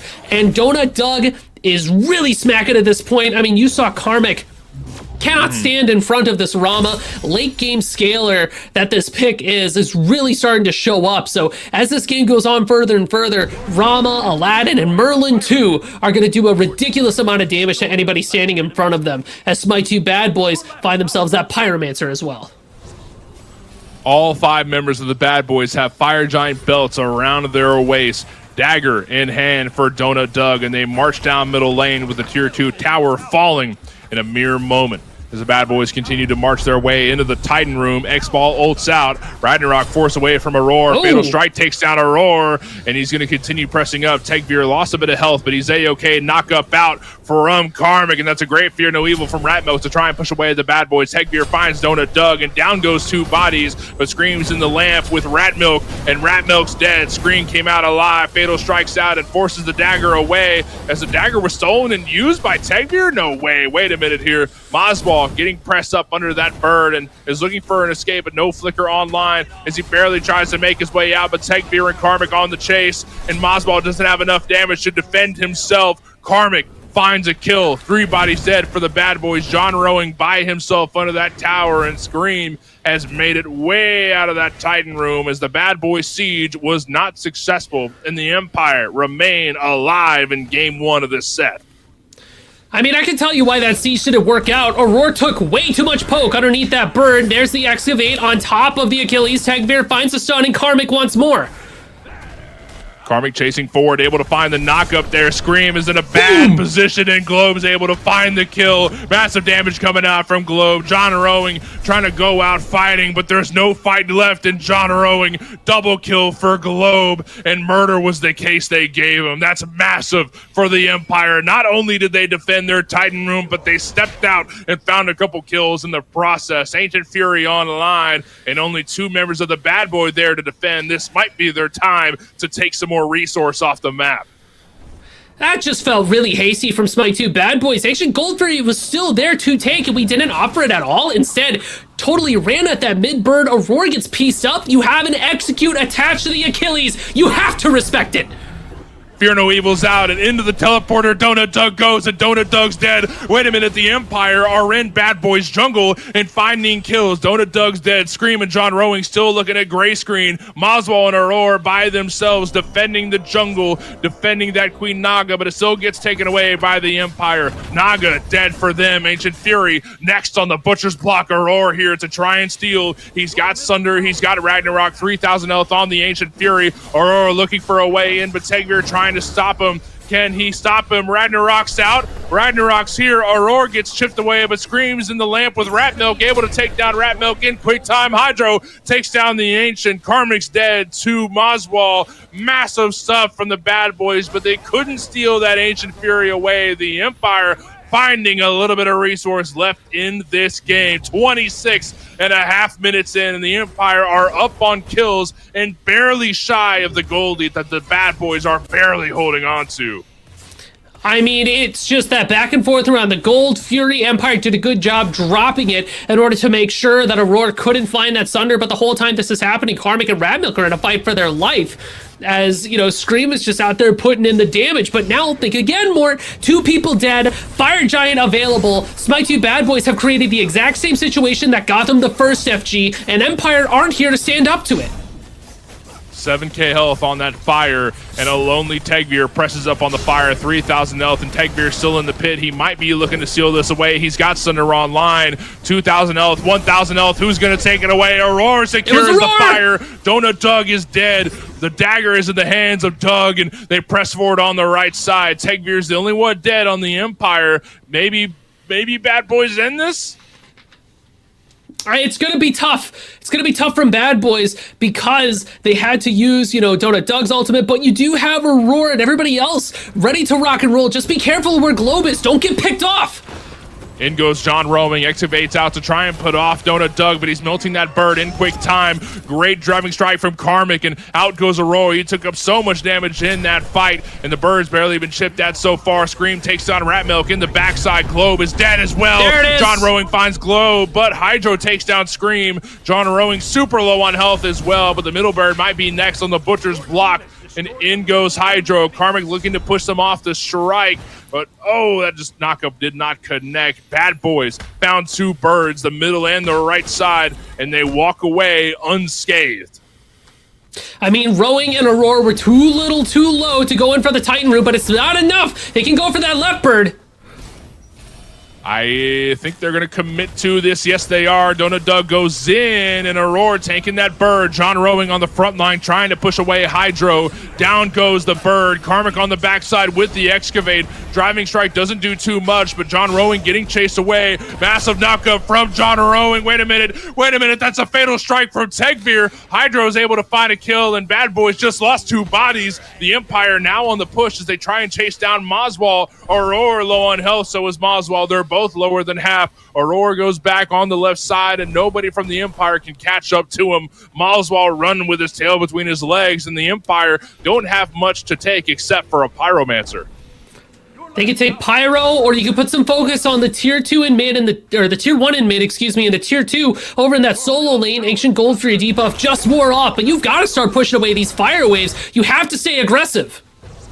Tegvir presses forward, looking to continue this push on the Bad Boy. Excavates out, but the flicker keeps Moswall from getting knocked up. Screams in the lamp with Hydro when Hydro's dead. If you go in the lamp with Scream, you're not going to walk out alive, but the rest of the Empire make their way into the lamp and find a kill. Almost found a kill on Scream, but Scream's out alive. Scream's A-okay. No, but he revived. Scream used the revive. He's running back up. He died, but he's reviving forward, and Moswall doing massive damage. Globe getting ticked away at Tegvir, running again because he does not want to fight against another Scream. He just killed one. How do we kill another? The Bad Boys continue their march forward and maybe look to end this game.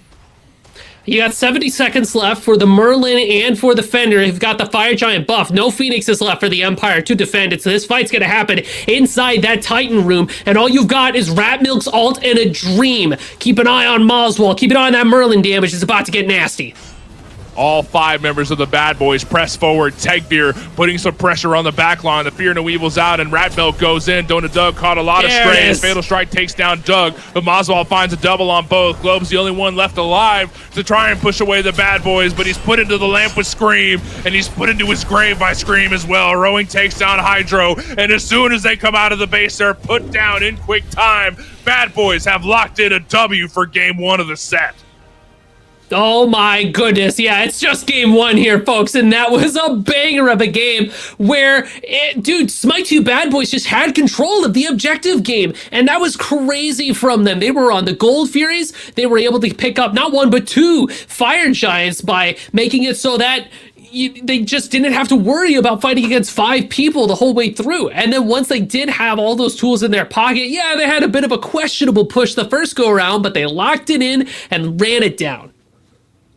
Locked it in and ran it down to finish off game one. But this is the finals of week one, which means that there is a game two on the horizon. We'll be there, but in just a couple minutes because we're going to take a quick break. We'll be right back. Hello, everybody, and welcome back to Smite Prime live on Smite Game. We just finished out a banger of a Game 1 in the finals of the Week 1 October circuit. Man, it is a blast to be here. My name's Morty. I'm here with Tess. We've got Jithens, Billy, and Rosie in the back, and Musey next to me here in the booth. The whole Smite Prime crew is alive today, especially because we have what could be our final game awaiting for us amongst the horizon. But before we get a bit too ahead of ourselves, Musey, why don't you bring us about what we just saw? I mean, Smite 2 Bad Boys facilitated a lot of events on the map through forcing picks on top of the Empire. What I mean by that is that the Empire never really got to fight as 5. It really felt like, especially around these FG fights, that Smite 2 Bad Boys always had the man advantage or some kind of resource advantage. And there was one major stumble from Smite 2 Bad Boys, especially towards the end, where Aurora just took way too much damage, no Phoenixes got dropped, we could have taken an Ancient Gold Fairy, but from that moment, you know, the Bad Boys kind of locked it back in and started to play cleaner Smite. And leading up to even all of that, it was a crazy back and forth of constant scraping, constant fighting, constant scuffling between the Empire and the Bad Boys that ultimately culminated in Smite 2 Bad Boys getting to hit their late game stride and really just putting up crazy, ridiculous damage numbers. Crazy, ridiculous damage numbers. That's exactly what we just saw. I don't know if you saw those health bars melt at that last replay, but dude, oh my god, damage was massive last game, and it's been so fun to see how these games going down. And the best part about this is, one, we get to see another one of these. Bad Boys and the Empire get to play one more time, and the Bad Boys need to win one more game to lock in this W for the finals. Not only that, but vault bans are in place, Muse. So all of those guys that we just saw cannot be played again.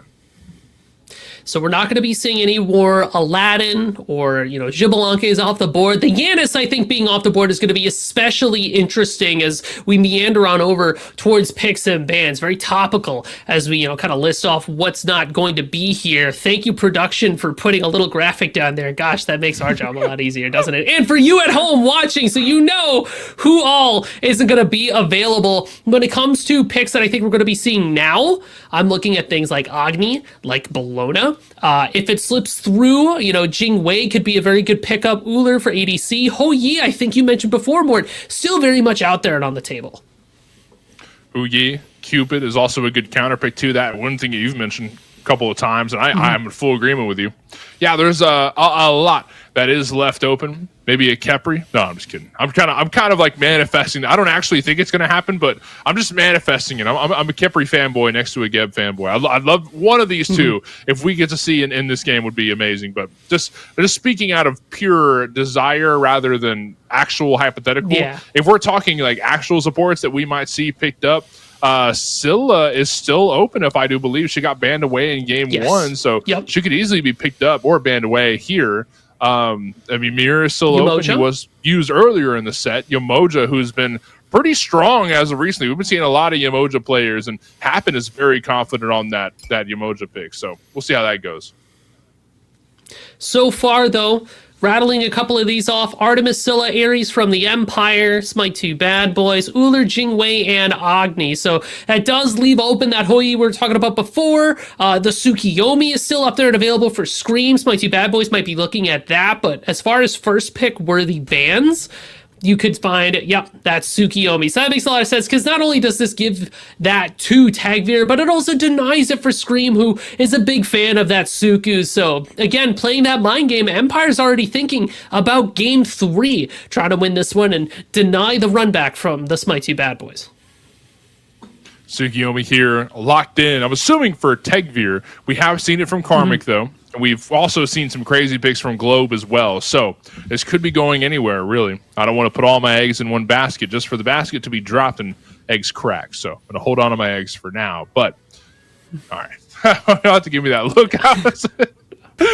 Little Yamoja's locked in. You called it. There it is. Oh, I mean, she's so strong and offers so much damage, as well as, you know, peeling the lockdown with that River's Rebuke. I'm a big fan of what Yamoja can do, especially in the hands of a player like Aurora. But the Apollo pickup here, I'm wondering if that's going to Donut Dog or if that's a Scream pick in the jungle, because we have seen Adapting run this Apollo jungle before. I wonder if Scream's maybe taking a page out of that book.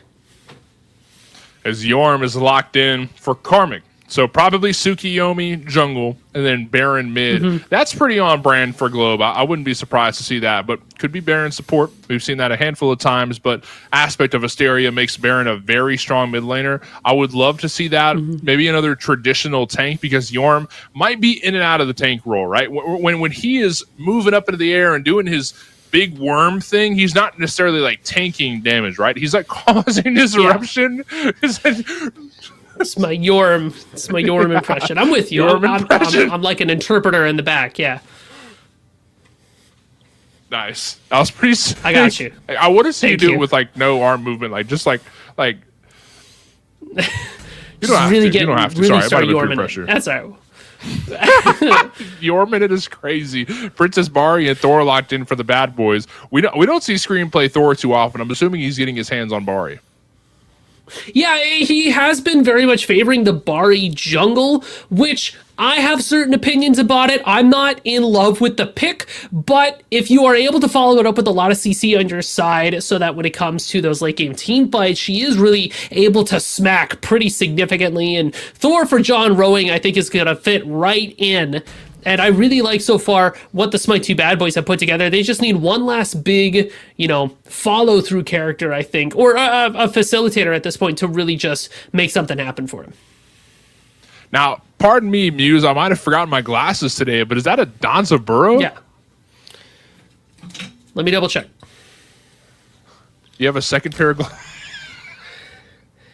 That is a Danzaburou. I knew you did. I knew you did. That is a Danzaburou there.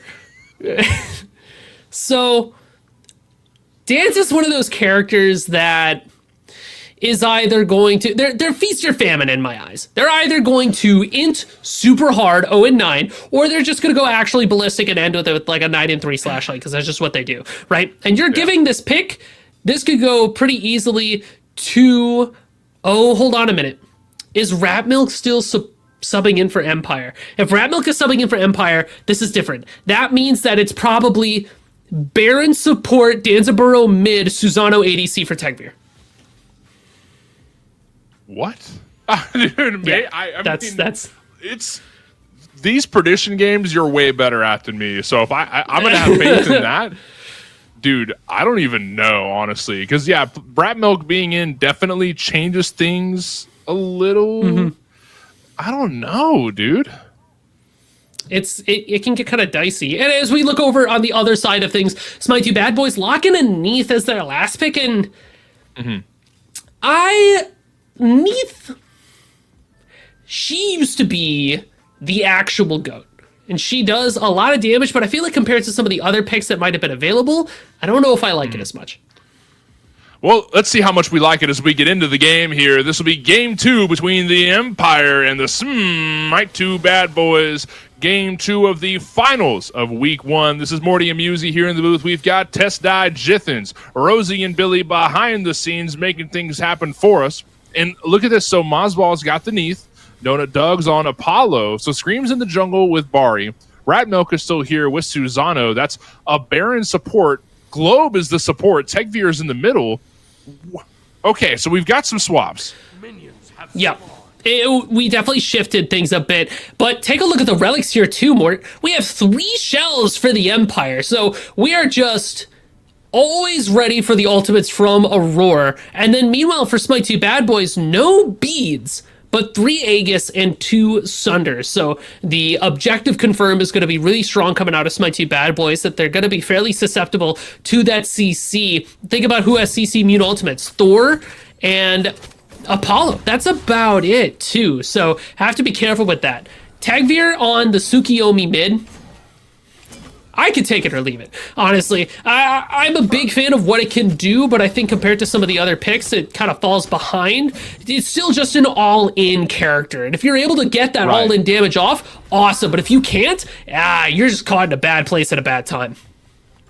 Well, you got to think about it. I mean, if the backflip's down for Mozball, then he's got nowhere to go. Easy pickings for Tegvir. You know what I mean? I think I can kind of see a vision there, but I do know what you're saying, that it's not necessarily like the best pick ever, but that's also how we were talking about Nice Mozball pick. That's kind of the beauty of the vault bans, right? You're grabbing what you can. Okay, this is pretty much what we're left with, so trying to find value in what's left of the rest of the roster.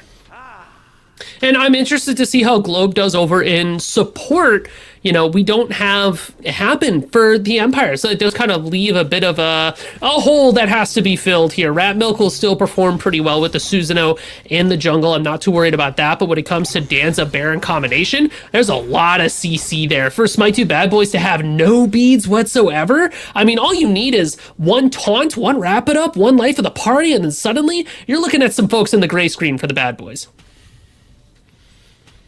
So, where do you think our first blood potential lies? We are definitely looking at dueling. I mean, like I said before, lack of CC immunity for Smite2 Bad Boys puts them in a tough spot, and Rat Milk might be looking for an early engage too. Let's see if that can happen as Rat Milk goes over to left side, but a lot of full health bodies so far. Good damage, but nothing crazy so far. No kills found, but Rat Milk showing face, which is good. We're also seeing face on the right side from Bari, trying to throw some basics in her tower to stop Karmic from healing up as much as he is, but Scream just can't find too much damage so far. A lot of safety on both sides so far. The combination of Susanoo with that dual lane didn't quite pan out how Empire wanted because of the mez that got used by Apollo there. Because imagine if Rat Milk gets the pull off and then Hydrogen is able to follow that pull either with the sake bottle on top of it or a sake bottle that's already there. Stacking those CCs together, it's what's going to be really dangerous for Aurora and for Donut Dog. And of course, Globe with the wrap it up can also hold people in place. It's kind of like if you played against Athena and Danza together too, where you stack the taunts. It's a similar story.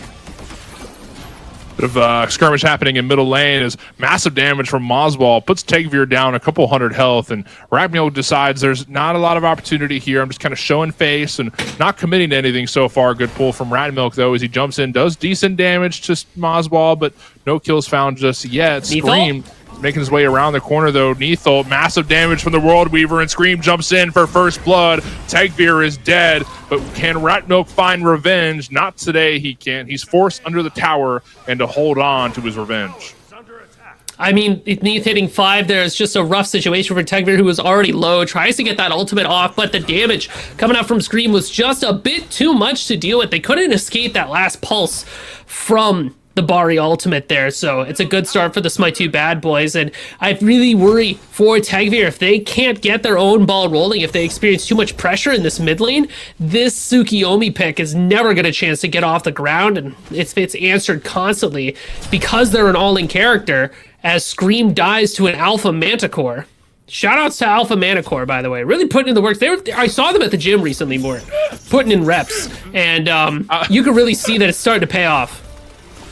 The Alpha Manticore, it's not just Manticore, but the Alpha Manticore. Uproarious rockets Alpha out, and Donut Doug can't make his way into the chariot. He's forced to his grave. That's a good kill there from Hydro. And you know what's crazy? Hydrogen has the Sands of Time going into a Transcendence. These abilities are going to hit super hard, and they're going to be up all the time.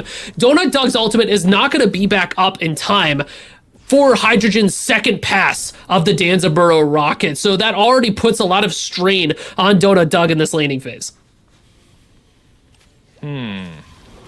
Okay. Rat Milk shows face in middle lane. Wait a minute, Mozball having to backflip out, but Typhoon does massive damage. Tegvir finds the final touch of death. Great ult there from Tegvir, but the Violent folds here on left side as well. Hydro takes down Aurora, and Hydro on the back foot, but around the corner, Scream, who finds a kill with ease, and Globe might be joining him in his deathbed.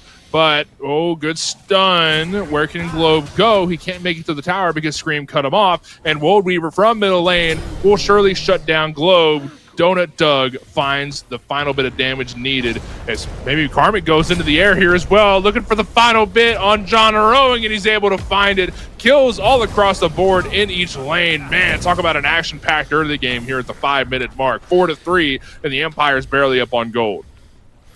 I mean, yeah, it's just a lot of damage that can come out really quickly, and especially when it coms to the channel time between Jormungandr and Thor. Thor has to wait so much longer than Jorm before they're able to actually get their ultimate off, but I guarantee you they were just barely about to get into the sky there, so Karmic had good reactions to immediately rip that ultimate to give chase to that. And over in the left side, I mean, the reason why Globe was not able to do anything about the rotation, Hydrogen and Globe just used up all the gas in their tank for that initial gank. So, you know, once you have Scream show up with that last bit of damage, there's not a whole lot that a bear can do to get away. But now you also have this Neath, the global presence with their ultimate. Any fight that happens while Moswell has their ultimate, you can just stack on a Neath ult in there as well. Count on the fact that there's going to be a little bit more damage. Count on the fact that there's going to be that stun. And that's how Moswell is able to get a bit of extra farm as well through that assist gold. So hoping that they can use that and leverage that, you know, ability to generate farm over Tegvir. Gold Fury getting chipped away at by the Bad Boys. The Empire showing face, though. Don't want to give it up for free. Can't blame them. Bad Boys realize the Empire know and back off. Yeah, you got a good point there with Moswell underneath, is that you kind of have like a second support to help out because it's a little bit of extra damage. It's a stun when you just need it. It's a pretty long stun as well, so that's why I like that Neath pick here. As Ratmilk walks into the enemy jungle, so does Globe, looking to intercept on that red buff, and Life of the Party is out. Does it find a good Vortex? That's an ult from Princess Bari here. Typhoon follows in as well. Ratmilk looks to dive into the back line, try and find some decent damage. Rivers Rebuke is out from Aurora, and here comes a Chariot from Donut Doug to collapse down on Globe. That's one body dead on each side so far. Ratmilk can't dive and find Moswell, but maybe Donut Doug and Aurora collapse on Tegvir. That could be the move. Let's see if they can make it happen, though. Blue buff is where Tegvir's cornered. He's trying to fight with his life, though, and here comes Karmic to try and bring the fight to Bad Boys, but that's a great mess. What can we do from here? Aurora's getting chopped away at, and Ratmilk finds the bit of damage needed, but into the air goes Yorm. Where will Karmic land? He's looking for some damage on Donut Doug, who's got no mana to his name. John Rowing just showed up with the Thor ult. Great knockup on Scream. Karmic fighting with everything he's got left, but you got to put a bit more focus on Rowing because he's so low on health, but we're chasing after Scream instead. Spin over the wall, takes down Scream, and John Rowing finds revenge. That's a double kill for Rowing. That was so many kills. What just happened? I mean, that was such an extended engagement that we started that fight off with a pick on top of Scream just to end the fight with a pick on top of Scream, which actually really hurt Scream in the situation. That is time that could have been spent, you know, farming or getting anything from these fights, and it was spent dying. So Ratmilk has an opportunity to pull ahead in terms of farm here if they really hunker down and really start clearing some camps. But I do feel this is a changing moment for Empire. They're still trying to pick fights, especially over on that right side of the map where they really like to fight, especially while Karmic is going to be a little bit further ahead in terms of what they can do with damage output and survivability. The Jormungandr damage was just kind of ridiculous in that fight, getting that last bits that they needed to pick up some of these kills. But now the question is, where can Empire take this aggression? Moonstrike locks down Tegvir as the Empire go after this Naga. But look at the backside. Ratmilk dives in, looking for some kills on the Bad Boys, but oh my god, he might be outnumbered here. Typhoon's out, but around the corners are Roar, and the Moonstrike takes down a Ratmilk. Rivers of Buke is out and locking down the rest of the Empire. More focus being put onto the Naga, but wait a minute, here comes Donut Doug from the skies into the ground. Tegvir's dead. Whoa. Hydro finds one as well. Scream's dead. Also, Naga getting chipped away at by the Bad Boys, but who will secure it? That's going to be the Empire who takes it away from the Bad Boys. Karmic's here. Karmic's doing massive damage and chasing after Moswell, and Donut Doug barely able to escape there. Globe can't chase after him. And Musi, I've been in denial here. I've been in denial for quite some time, but I might be ready to face the reality that Yorm might be good. He looked pretty solid, especially in these fights, and who's going to be able to stand up to this big silly snake, and who can get away from him, right? Bari has the ability to have a little bit of a movement dash, but nothing too crazy, and Aurora has the rings to be able to get off. But think about it. Moswell, no more backflip? Uh-oh, Doug. You get caught out here? He's being chased. He's got no mana. He almost hits the two. The tremble doesn't take place, so it looks like Doug will be okay, but Karmic is going to continue to press. Maybe he presses forward because look who's around the corner. It's Globe. Globe looking for revenge. The Aegis is forced out from Doug, and Karmic almost lost his life there, but the Phantom Shell will save his life. That's huge. Yeah, and Neath ultimate. Globe blocks it like a homie, but Scream's actually right around the corner to go for the gank. Can Scream make it happen? The ult's out from Scream, and the bell almost hit Karmic, but hiding around the corner. Globe has massive damage under him thanks to that aspect, but can Scream get away? Now he's on the back foot as he tried to just find that gank, but might have been off a tad bit more than he could chew. But here's Aurora. Wait a minute, here's Aurora. Another fight happening in middle lane. Mazball is dead. That's a great Typhoon from Rat Milk, but the fight continues by solo lane as Globe has no mana and very little health as well. Aurora trying to get the Rivers of Yuke out. Yes, he does. Globe's surely dead here. Globe is surely dead. The Sunder's out and Globe is dead. Aurora makes sure of it, and Yorm is in the air, in the skies, back into the ground, and Karmic barely finds his way out of there. But that leaves Gold Fury open for free. Empire will surely take advantage of that. It's finally the bait and switch move from the Empire there, pulling a lot of eyes over towards that solo lane so that they can take a crack at that Gold Fury, which I do really like to see that change of pace from the Empire, because there was always so much pressure being put on that right side of the map, you know, fighting over firebrands, looking for invades, for engagements, and, you know, last game, Smite 2 Bad Boys was able to abuse that and find their own Gold Fury, so it's a bit of a change of pace from Empire that I really like seeing here. Their aggression is starting to pay off in big ways, so now they'll be able to get out of the base a little bit faster, and they'll have a little extra gold in their pocket, just trying to catapult their carries towards that late game. I mean, Hydrogen has got their Transcendence Book of Thoth online now, so they're going to start doing huge amounts of damage, getting them even more gold and getting them more farm just to become that one-shot Danzaburo that we all know and love is really the big plan for Empire. What we do know, but do we love? No, I'm just kidding. I do like it. I really do like Don's, and I like when he's meta. I like seeing him because like the clones just make things that much more exciting. Like, you know how awful it is when you're playing Fenrir and you accidentally bite into a Donza clone? Dude, I might as well F6. That's really how it feels as Rat Milk shows up on left side, chasing after Donut Doug. Typhoon's here, finds the knockup, but finds the kill as well. Rat Milk finds one on Donut Doug. Scream just a tad bit late and couldn't find the revive. And that's A-okay. I mean, again, no beats for Donut Doug. He is the easiest character in the world to pick off, right? I mean, if you catch him with the pull, Tagveer is able to yoink him in, and then Hydrogen will immediately have follow-up damage. So wards is important, positioning is important, mid lane is a mess. Mid lane is a mess, and that tower is a really big structure in the way, but the Empire looking to take this down. Rivers of Yuke is out, trying to get them off, but the Empire aren't giving up there, and they take down that tier 1. Looks like Rat Milk on the left side with Hydro chasing after Scream. John Rowing's here, though, from the skies and down onto the ground. Hydro is dead thanks to the hands of John Rowing as the Bad Boys press forward and maybe look for Yorm. Can they find the stun on Karmic before he goes back? No, they can't, but Pyromancer's up. Pyromancer's free for the taking. Firebrands will come up one more time before the Fire Giant shows up. Maybe they go for that instead, but John Rowing might have been off a tad bit more than he could chew. The Empire 3 bodies are here, chasing after John Rowing, and are able to find a shutdown. Tagveer just got a little bit more gold as he continues the chase to Aurora, but Aurora is able to use the Whirlpool to get himself to safety. Smite 2 Bad Boys trying to find another pick to secure that Pyro, but ended up getting picked themselves. That opens up the opportunity for Empire to again secure another objective. It feels like they have been on the front foot for finding these bigger golds and bigger power spikes for their teams. And speaking of power spikes, again, taking a look over at Hydrogen's build, the Chronos Pendant is online, so the ability spam is going to be there. I love this build from Globe, by the way, as Hydrogen actually is in a bit of danger. Dead. Oh well. That sucks. Been real. Yeah, it happens to the best of us. Sometimes a Bari shows up and you're just like, oh well. But, you know, the build from Globe, Glad Shield and Sile. Imagine if Wrap It Up also silenced. Imagine if when you pop your life of the party, usually you want to dash out of that. Nah. You're silenced for the duration. It's huge for Globe. I love Ansile as a pick for this Baron Samedi. Yeah, it definitely is helping out. I mean, you could see even just the plays made so far. It's such a minute detail in the grand scheme of the fight that I haven't really like called it out during fights, but I've noticed it, and I've noticed that like it's been making a difference for how well some of the Bad Boys can escape from Globe. And even then, like how it sets up for life of the party to follow. There's just a lot to love about throwing Ansile into this build. Even though it's relatively unpopular, I still think it's very, very useful. Looks like Donut Doug is forced into the chariot to try and escape from Rat Milk. That's fine.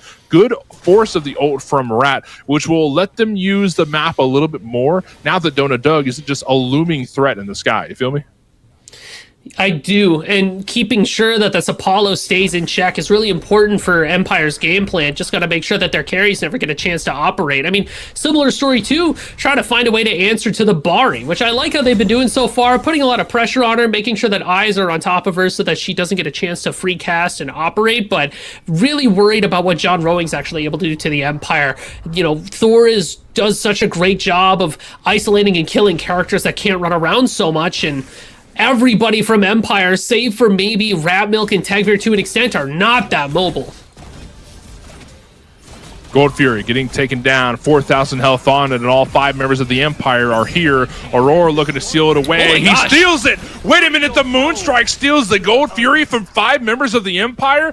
Oh my god, that was crazy. Even Globe had Sunder there, but couldn't quite get it off, and I'm sure that the Empire are pissed about that, but John Rowing and the rest of the bad boys continuing to bring the fight to him. The Empire might have lost a bit of footing there as bad boys continue to press forward, but Rat Milk finds a double. Scream is dead. Rivers of Buke is out to try and stop the push from the Empire. The bad boys on the back foot now, but Doug takes down Tegvir. That's 2 bodies dead for the Empire so far, 2 dead on each side, and the Empire back up, but they lost the Gold Fury, and the bad boys have found a bit of gold just lying around. Can they find a little bit more with this tier 1 tower? It looks like it.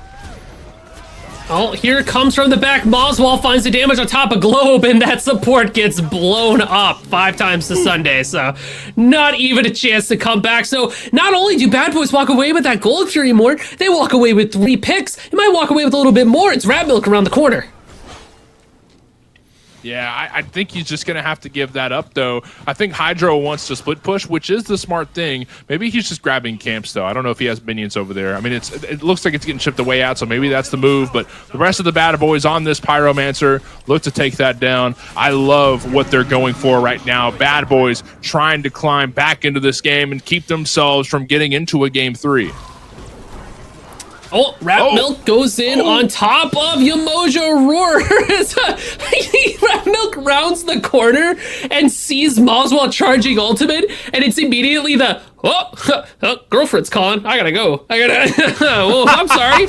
This is your house? I thought it was my house. Oh, I'm sorry, man. The key worked. I was just trying to get it. I'm gonna go. I'll see you guys later. Like, this isn't where I parked my car. I didn't park my car. My bad. I'm gonna go ahead and get out of here. But I like the chase, the aggression from Rat Milk. Still trying to find a way to keep Smite 2 bad boys from completely sprinting with the lead that they're starting to develop here. And there is still a lot that the Empire can do to abuse Smite 2 bad boys. I'm looking at Rat Milk especially. The plucks from the Susano have been key because they are always effective. They're always going to land. There are no beats for Smite 2 bad boys. There's no Talisman of Purification for Smite 2 bad boys. The only one who has CC immunity at this stage, like on command, that isn't an ultimate is Aurora with the Circe's Hexstone, and they want to use that to engage and not necessarily to exclusively run away. Right? So until there are some Magi's on for Smite 2 bad boys, I want to see them constantly go in. Danzaburo ultimates, Glow should be throwing the book at them. You know, Rat Milk should be constantly trying to get those plucks off because they have a very distinct advantage when it comes to those team fights.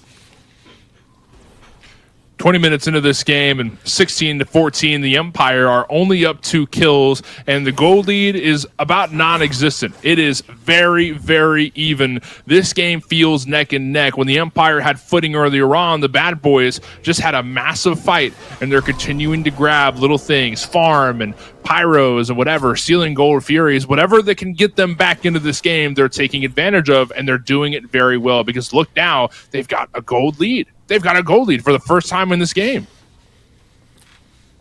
It's a little bit, but a little bit can go a long way, especially because it just helps them get their itemization back to some sense of parity against the Empire so that if they do end up in that team fight, they have the ability to kind of one-shot some squishies, which is what I feel like a lot of them want to do, either with Bari or with Neith, just trying to completely blow up, be it Rat Milk, Tegvir, or Hydrogen, and they've got the builds to make it happen. Notably, that Titan's Bane is up and running for Scream, so any tanks that step in front of them, they're going to have a tough time. The Ratatouille is there for Moswell, so that's another big important spike.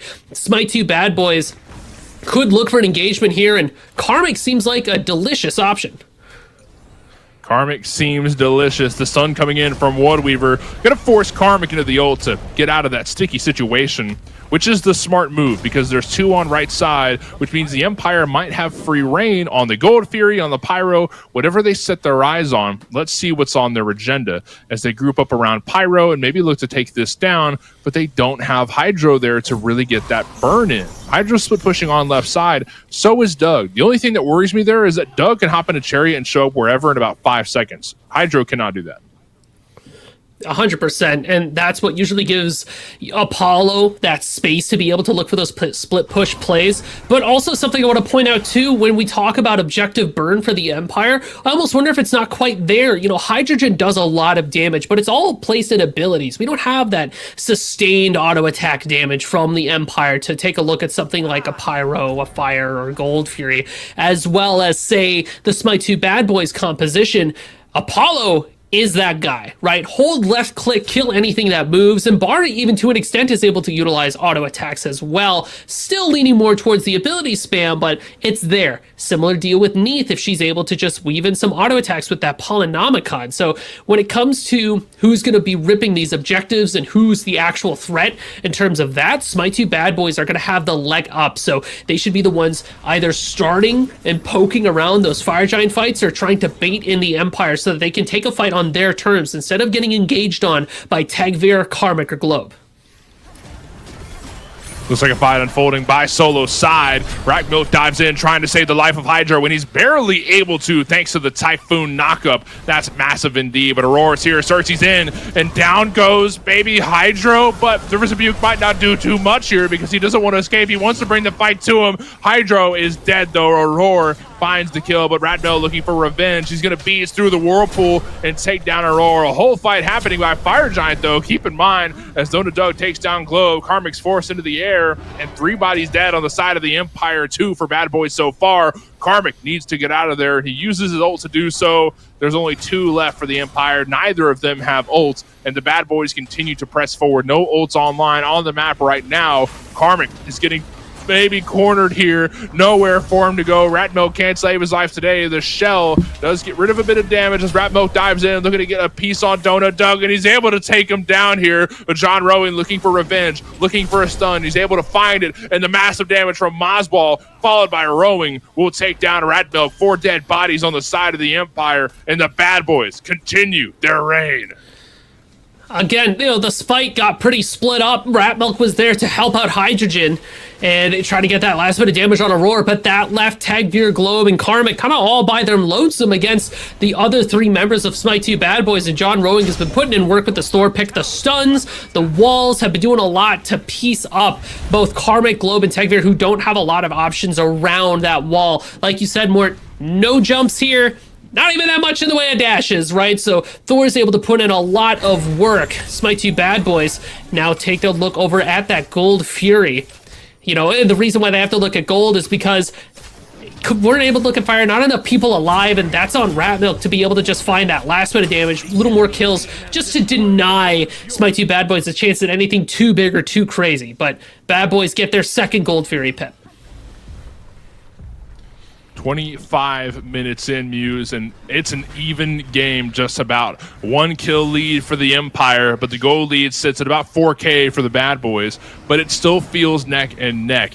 Even though there is an existing gold lead and the Naga just was taken down by the Empire, that evens out the odds a little bit. This feels like it can go either way. On one hand, the Bad Boys are looking to put this game away so they don't have to go to game 3. On the other hand, the Empire have a long way to go if they want to win the finals, but they're surely not giving up now based on how this game is going. I mean, it has been great for the Empire as they found a really nice early lead, but they've slowly been losing it. How do the Empire make sure that this game goes to 3?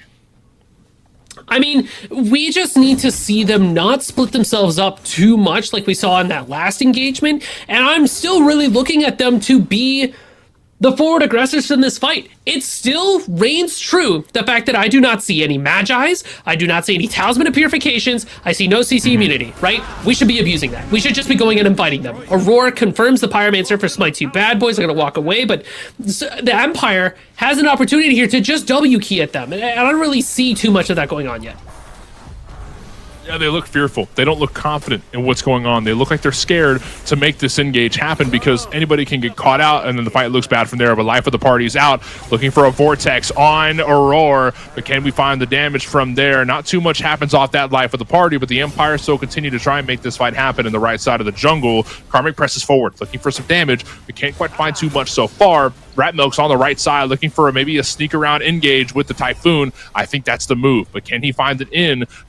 My two bad boys are just grouped up too well. There's just no way to creep into this without fully committing and then possibly losing this fight. I understand their fear. I understand their skepticism, but the Empire need to make something happen before the bad boys get rid of their gold lead, rid of the Empire's gold lead, which they've already done, and completely shut this game down for anything they want to get going, aside from maybe a Fire Giant steal. And, you know, thinking about some of those power spikes too, Donut Dog has got their Titan's Bane. They're starting to work out a little bit of crits. The Apollo gets even more dangerous as time goes on.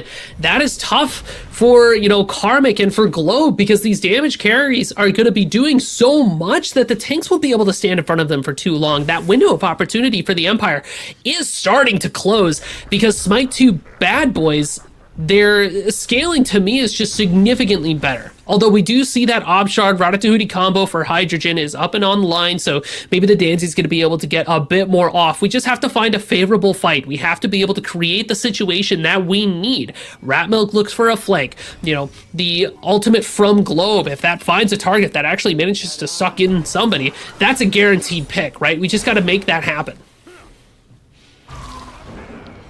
Guaranteed picks lead to guaranteed wins, but can we make these picks happen? We'll find out as time will tell.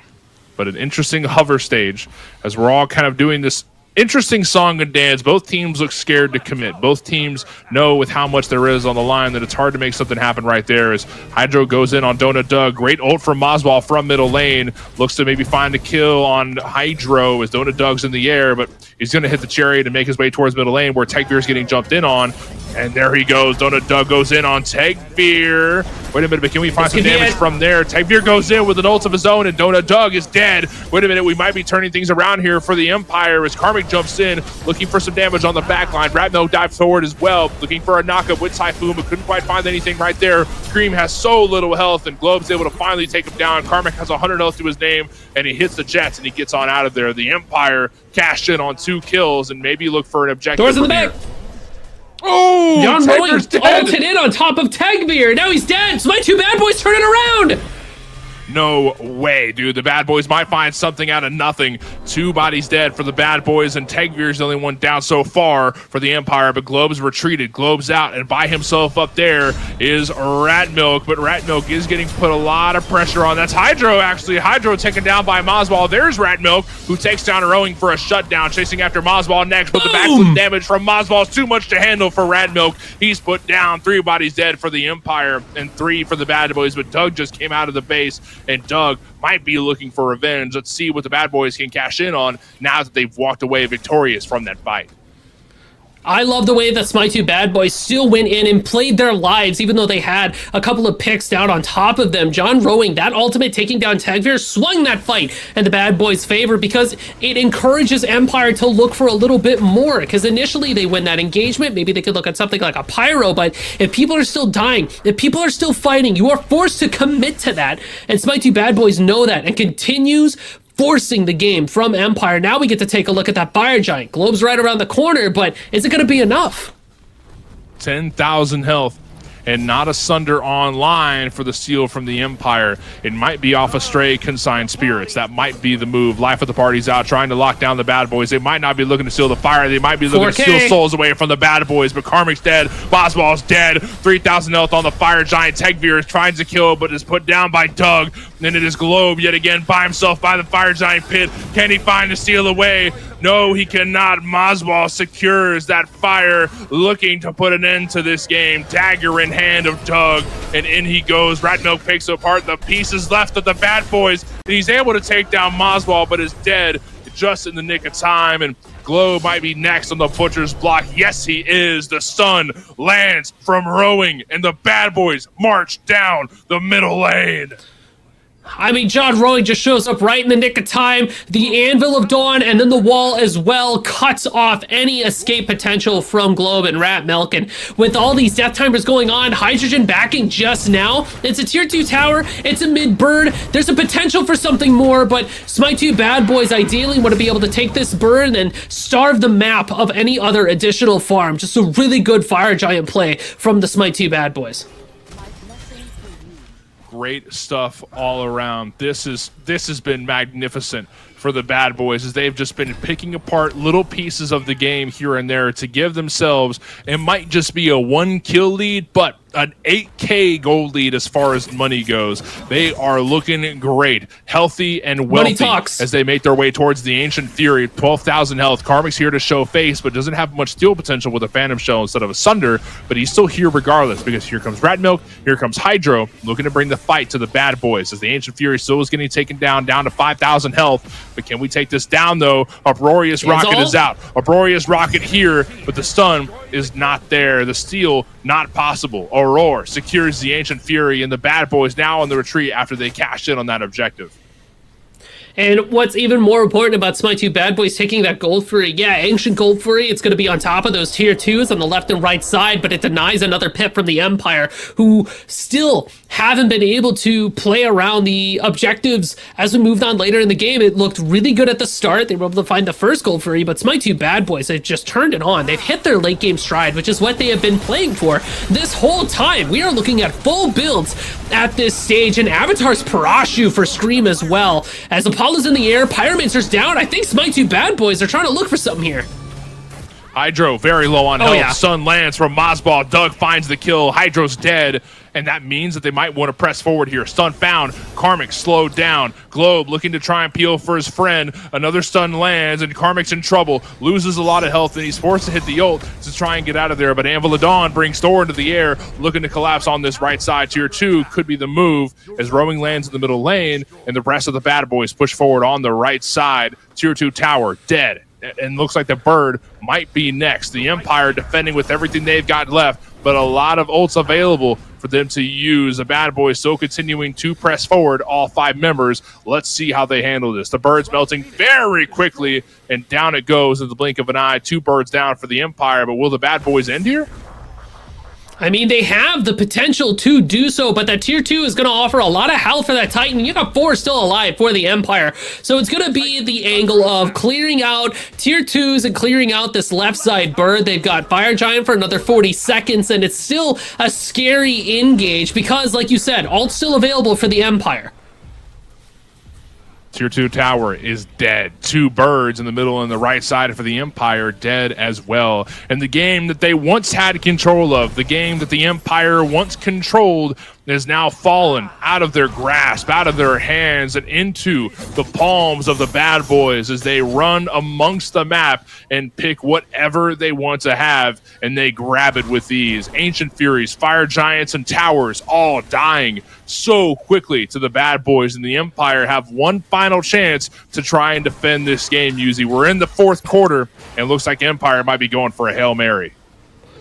That Hail Mary is what they've got in their back pocket at this point. That's what they're relying on. Take the fight away from your Phoenixes, away from your Titan room, and try to bring it out to the next Fire Giant fight. That's going to be the deciding factor, I think, but being the 2 teams, because if Smite 2 Bad Boys walk away with that FG, that could very well be game, and if Empire can maybe steal it, find a fight, any kind of pick, it puts pressure back on the map. The mid-bird is still exposed for Smite 2 Bad Boys, so that is an avenue for the Empire to look towards only if they can create a situation where they can take that bird and look for even more. You have, even now, the Empire starting to finish up their builds as well. The only person who's kind of behind is going to be Tagveer and Globe, who need to finish off their last bits, but hey, enough's enough, right? Rat Milk is going to be the big one to get all the kills, and they've got everything in their back pocket, so it's really time to try to force something to happen. Look at Donut Doug, who got a bit of a push on the other side and almost went for a bird, but he played it safe because Hydro's around the corner. Smart move from him. Pyromancer about to respawn. Same thing with Ancient. Fire Giant is around. It's alive and ready to be taken down by either team. So much map to be looked at, so much objective to be taken down, but who puts their agenda where? That's the real question. I mean, Smite 2 Bad Boys have more objective shred than the Empire. That's why you see Apollo and the Princess Bari grouping up around that left side. Take a look at that Ancient Gold Fury at this stage. All the Bad Boys have to do is just show face around the FG pit and make sure that nobody tries to take away the FG while this is happening. But look at the damage that they do. I don't think that's even anything that they concern themselves with. But if Empire have vision, try to look for the pick on Aurora here. Bad Boys take down the Ancient Fury, and all 5 members of the Empire are around Fire Giant. Looks like they're going to decide to rip it now or never, because it looks like Scream is on the other side of the map. This is outrageous for the Empire, but I think they might get away with it. In goes Aurora. He's got Sunder ready, but can he secure it? Aurora secures it. Aurora secures it. The Empire can't get their hands on the fire, and the Bad Boys press forward, looking to pick apart the pieces left of the Empire. Hydro takes apart John Rowing, though, but look at the backside. Look at the Titan room. It's a lonely Karmic back there. Maswal finds a kill on Tegveer, but what happens from here? Karmic takes down Scream. Karmic takes down Scream, but Doug finds Karmic in the process, but Ratmilk finally here out of nowhere as they kill each other in a crazy process. 3 bodies dead on each side. Globe by himself, looking to defend himself and maybe get out of harm's way, but Aurora and Maswal still on the chase. Can Globe defend himself here? So much damage from Maswal. Moonstrike locks him down. Consigned Spirits here is Globe, but can he save his own life? The Wind Sprite might help him put on the juke shoes needed to get out of this, but the backflip damage from Neath is too much for Globe to handle. 4 bodies dead of the Empire, and with Fire Giant buffs around the waist of the Bad Boys, they might be looking to at least find a bird, if not end this game. I mean, that was a very ambitious play from the Bad Boys, but honestly, it pans out. Not maybe the best that it could have. You wanted to win the game off that, but you still cripple the Empire because Aurora, with that Fire Giant steal, just sets the Empire all the way back to square one. In fact, even an even worse spot, because now all the Phoenixes are going to be down. And I love the way that Smite 2 Bad Boys still went for the fight on top of the FG and forced backs away from the Empire and isolates Globe from the rest of their squad and makes it so that, you know, the members of the Empire that go to defend have to deal with both, you know, Doug and Scream, who are able to put out crazy amounts of damage at this point. I mean, all in all, I'm gonna say it's well executed. It could have been more from Smite 2 Bad Boys, but it does the job in just crippling the Empire here, because now they're fighting yet another uphill battle. 38 minutes into this game, and the Empire are still alive. The Bad Boys have put them in the worst position possible. Well, second worst, because the worst would be losing, but second worst possible position with all 3 birds down and Fire Giant belts, yet still around the waist of Maswal and Aurora. Dagger in hand of Aurora as well for another minute and a half, and Pyromancer is getting taken down here. Nothing for the Empire to do but either bide their time or bring the fight to them. What will they decide? They're all stepped out of the base, but I don't know if they go for a backdoor here. Donut Doug takes down Hydro instead. I thought there was a bit of potential there with Doug in the air, but they bring the fight to him instead. Hydro's dead. Karmic might be next. Great stun from Rowing. Gonna force the ult away from Karmic to try and get out of this awful situation, but can he find safety? Looks like Aurora and Maswal are running up mid. I mean, yeah, Karmic is going to be backing, so you'll have a few people. Wait, he gets interrupted. Smite 2 Bad Boys have a good fight here. No, Karmic, no. Karmic's caught out. Karmic is dead. The Empire have lost 2 bodies, and the Bad Boys, all 5, march down middle and look to bring this game to an end. Let's see if they can make it happen. World Weaver comes out. Smite 2 Bad Boys walking in. Scream takes poke. I don't know if it's enough. Rivers of Buke is out. The Bad Boys press forward. Life of the party's here, looking for some lockdown, and does find Rowing, but the Titan melts so quickly before the Empire can do anything. The Bad Boys kill the Titan, and that's the end of the game. The Bad Boys have won the finals. I mean, like hot butter on a stovetop, am I right? That thing did not stand a singular chance as the full might of the Smite 2 Bad Boys just came boom right on down on top of it. It was great work from John Rowing, isolating Hydrogen with that ultimate, and then without the Tanuki there to support their teams in terms of damage, everybody scattered and Karmic got left behind. It was just a rough spot to be in and a great cleanup, mop in hand from the Smite 2 Bad Boys. Everyone's scattered. And we're going to scatter for a quick break because we're going to take a quick ad break and go over some stuff. But we'll be back to look at what we just saw here in a couple moments. Don't go anywhere.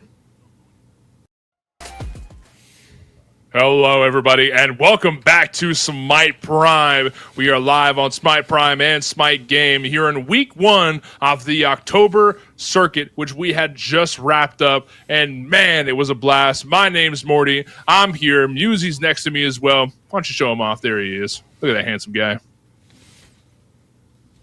Musey reporting for Smite Prime duty, sir. All right, so we had just wrapped up a banger of a set here in the finals. Musie, tell me all about it.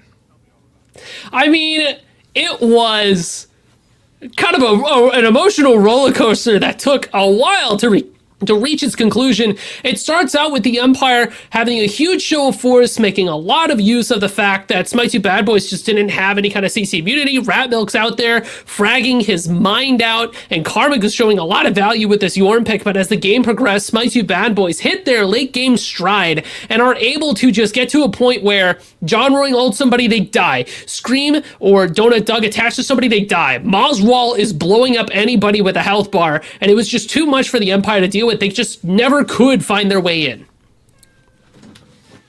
Dude, this has been a crazy game. And to see some of these like less popular picks come through, Scream is forced back on Nabari, Mozball gets through with Neath. It kind of made this game feel so much more even than what we're used to. Hydro's playing Danzaburrow. I never thought I'd see Danzaburrow in Smite Prime, but I've been wrong before. And Ratmilk's here. Ratmilk is back in Prime.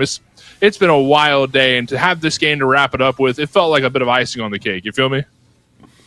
Oh yeah, and it's a nice, big, delicious cake. It's got a lot of moisture, a lot of flavor. You know, it's got the cream cheese whip on top there, not like the the bad frosting. There's like bad frosting. There's a cream cheese frosting, but it's a good frosting. And I'm objectively correct on this. Like, you can't argue with me here. It's kind of like that. It reminds me a lot of that, but. No, I'm right there with you, man. These games were intense. They were a lot of fun to watch, and it's really interesting to see how just the shattering of one team and the absence of another opens up a lot for these new combination of players to show up. And we saw, not only in this set, but the games leading up to this, some of these new Smite 2 teams that are popping in that just look so promising, and I'm so excited to see them as the weeks continue. And trust me, we've got plenty of games that are going to be real fun to watch as the games continue, because a lot of you who might have just recently tuned in, we've had the roster apocalypse today. It has been officially announced and unveiled. Fino is back. I'll do the other one. Fino's back. Yarkor is back. We've got so many names that are here. Sanford Soccer is playing. I mean, there are some wild teams today that we've seen. The Empire, who we have watched earlier today, they went absolutely nuts in this game as Tegbeer was here with Happen. It has been a blast of games today. This one is really fun to watch too. I mean, yeah, and you have to give it up to Fonzo Fam too, and Leftovers also looked fairly promising. How the different shards, the relics of the Donzi team split up and, integrated into some of these new teams, breathes a lot of new life into them and make them look that much stronger too. Just a lot of kills on the board today, a lot of fighting, a lot of people throwing their weight around and really setting expectations for the next couple weeks. Here's the Sot Quadra. The Quadra Homicide. Remember this? This was wild to see. And he was so close at the Pensa, too. Now, we were talking about this over break as well, that so Sot gets a Quadra around this point. And honestly, they could have gotten right Bird here as well. But Sot wanted the Pensa so bad. And I don't blame him either. I really don't. Yeah. I'd be doing it. I'd be doing the same thing. Like, I'd be like, all right, now let's get this bird. No, I'm getting that Scylla. I gotta look good. But, I mean, it ended up looking great because they walked away with the win. But Smite 2 Bad Boys looked ridiculously clean today. It didn't matter who they were up against. They just showed up and showed out. It was kind of crazy what this new Scream team was able to do. Yes, I mean, the Scream team is always the best team, right? That seems to be the theme of Smite Prime this year, is just wherever Scream plays, just always looks so good. And there are some teams that can really bring the fight back to them, but it's always Scream, right? It's always down to Scream. This guy is just the GOAT. And John Rowing, too, from the solo lane. He was on that Thor pick, making it look like one of the best solo laners that we have out there, which, I mean, don't get me wrong. Yeah. Thor absolutely is. I'm just a Wukong Bologna man forever myself. But being able to show up and show out here, Donut Dog, a classic in that dual lane, always looking good. So really high hopes for the Smite2 bad boys. D'Lo and I talk about it all the time. Always the bridesmaid, never the bride, but, they're looking pretty good, pretty marryable at this point. I think it's going to be their time. They caught the bouquet of flowers. Like, this is their moment. Well, hopefully they don't have Butterfingers. Hopefully they hold on to those flowers because they're going to need to keep the pressure going in coming weeks. And this was what we just watched here as the Empire almost brought it to the bad boys. The beginning of this game was pretty close. I mean, the Empire definitely was in control for the most part, and bad boys just kind of crept their way back into a winning position, just back and forth and back and forth and back and forth. And finally, the bad boys just walk forward and were able to melt that Titan before the Empire really could defend it. I mean, they tried. I mean, they definitely put up a good fight in the end game there in their own Titan room, but the Titan just melts so fast when there's Ancient Furies and no tier 2s to give it more health. The Titan is just like a big minion. Yeah. It feels like that, huh? Well, they walked in full force. They were able to find that last bit of damage, too. Like, it was crazy. It's the scream POV. They died to the Alpha Mana Core. That's crazy. No. They actually did just get bodied by it. Like, I mean, hey, they ended up winning today, so you're able to take that and walk away. And, Morty, Strength of Wood beat Fonzo fam. No Interesting. way. You know what Dude, Fonzo fam started off so strong, too. They barely got pieced up by the bad boys in the semis. So to see them get fourth, it definitely puts things in perspective that even though it's Fino, Sot, Yarkor, Daniel, they've got so much, goats on their team, but it takes a little bit of practice to get back into the swing of things. And let's see what these teams will be competing for, what they're going to be fighting for in coming weeks. It's going to be a massive grand prize that we've seen time and time again. $7,000 in cash, 7,000 bones that you could be taking home with you if you're on the winning team for the October circuit, along with 125,000 diamonds. That is a whole lot of skins, battle passes, whatever you want to buy. And I know I'm immediately buying up that soul skin there. Like, just it go kaboom, click, it's mine. I'm in that. We've also got the Halloween event going on, so I know that shock skin's going to be around the corner. Being a shock merchant myself, I'm especially excited for that. So all the wandering markets, there's definitely a lot to look forward to there. So 125k diamonds, that'll definitely be something to help you collect all of those.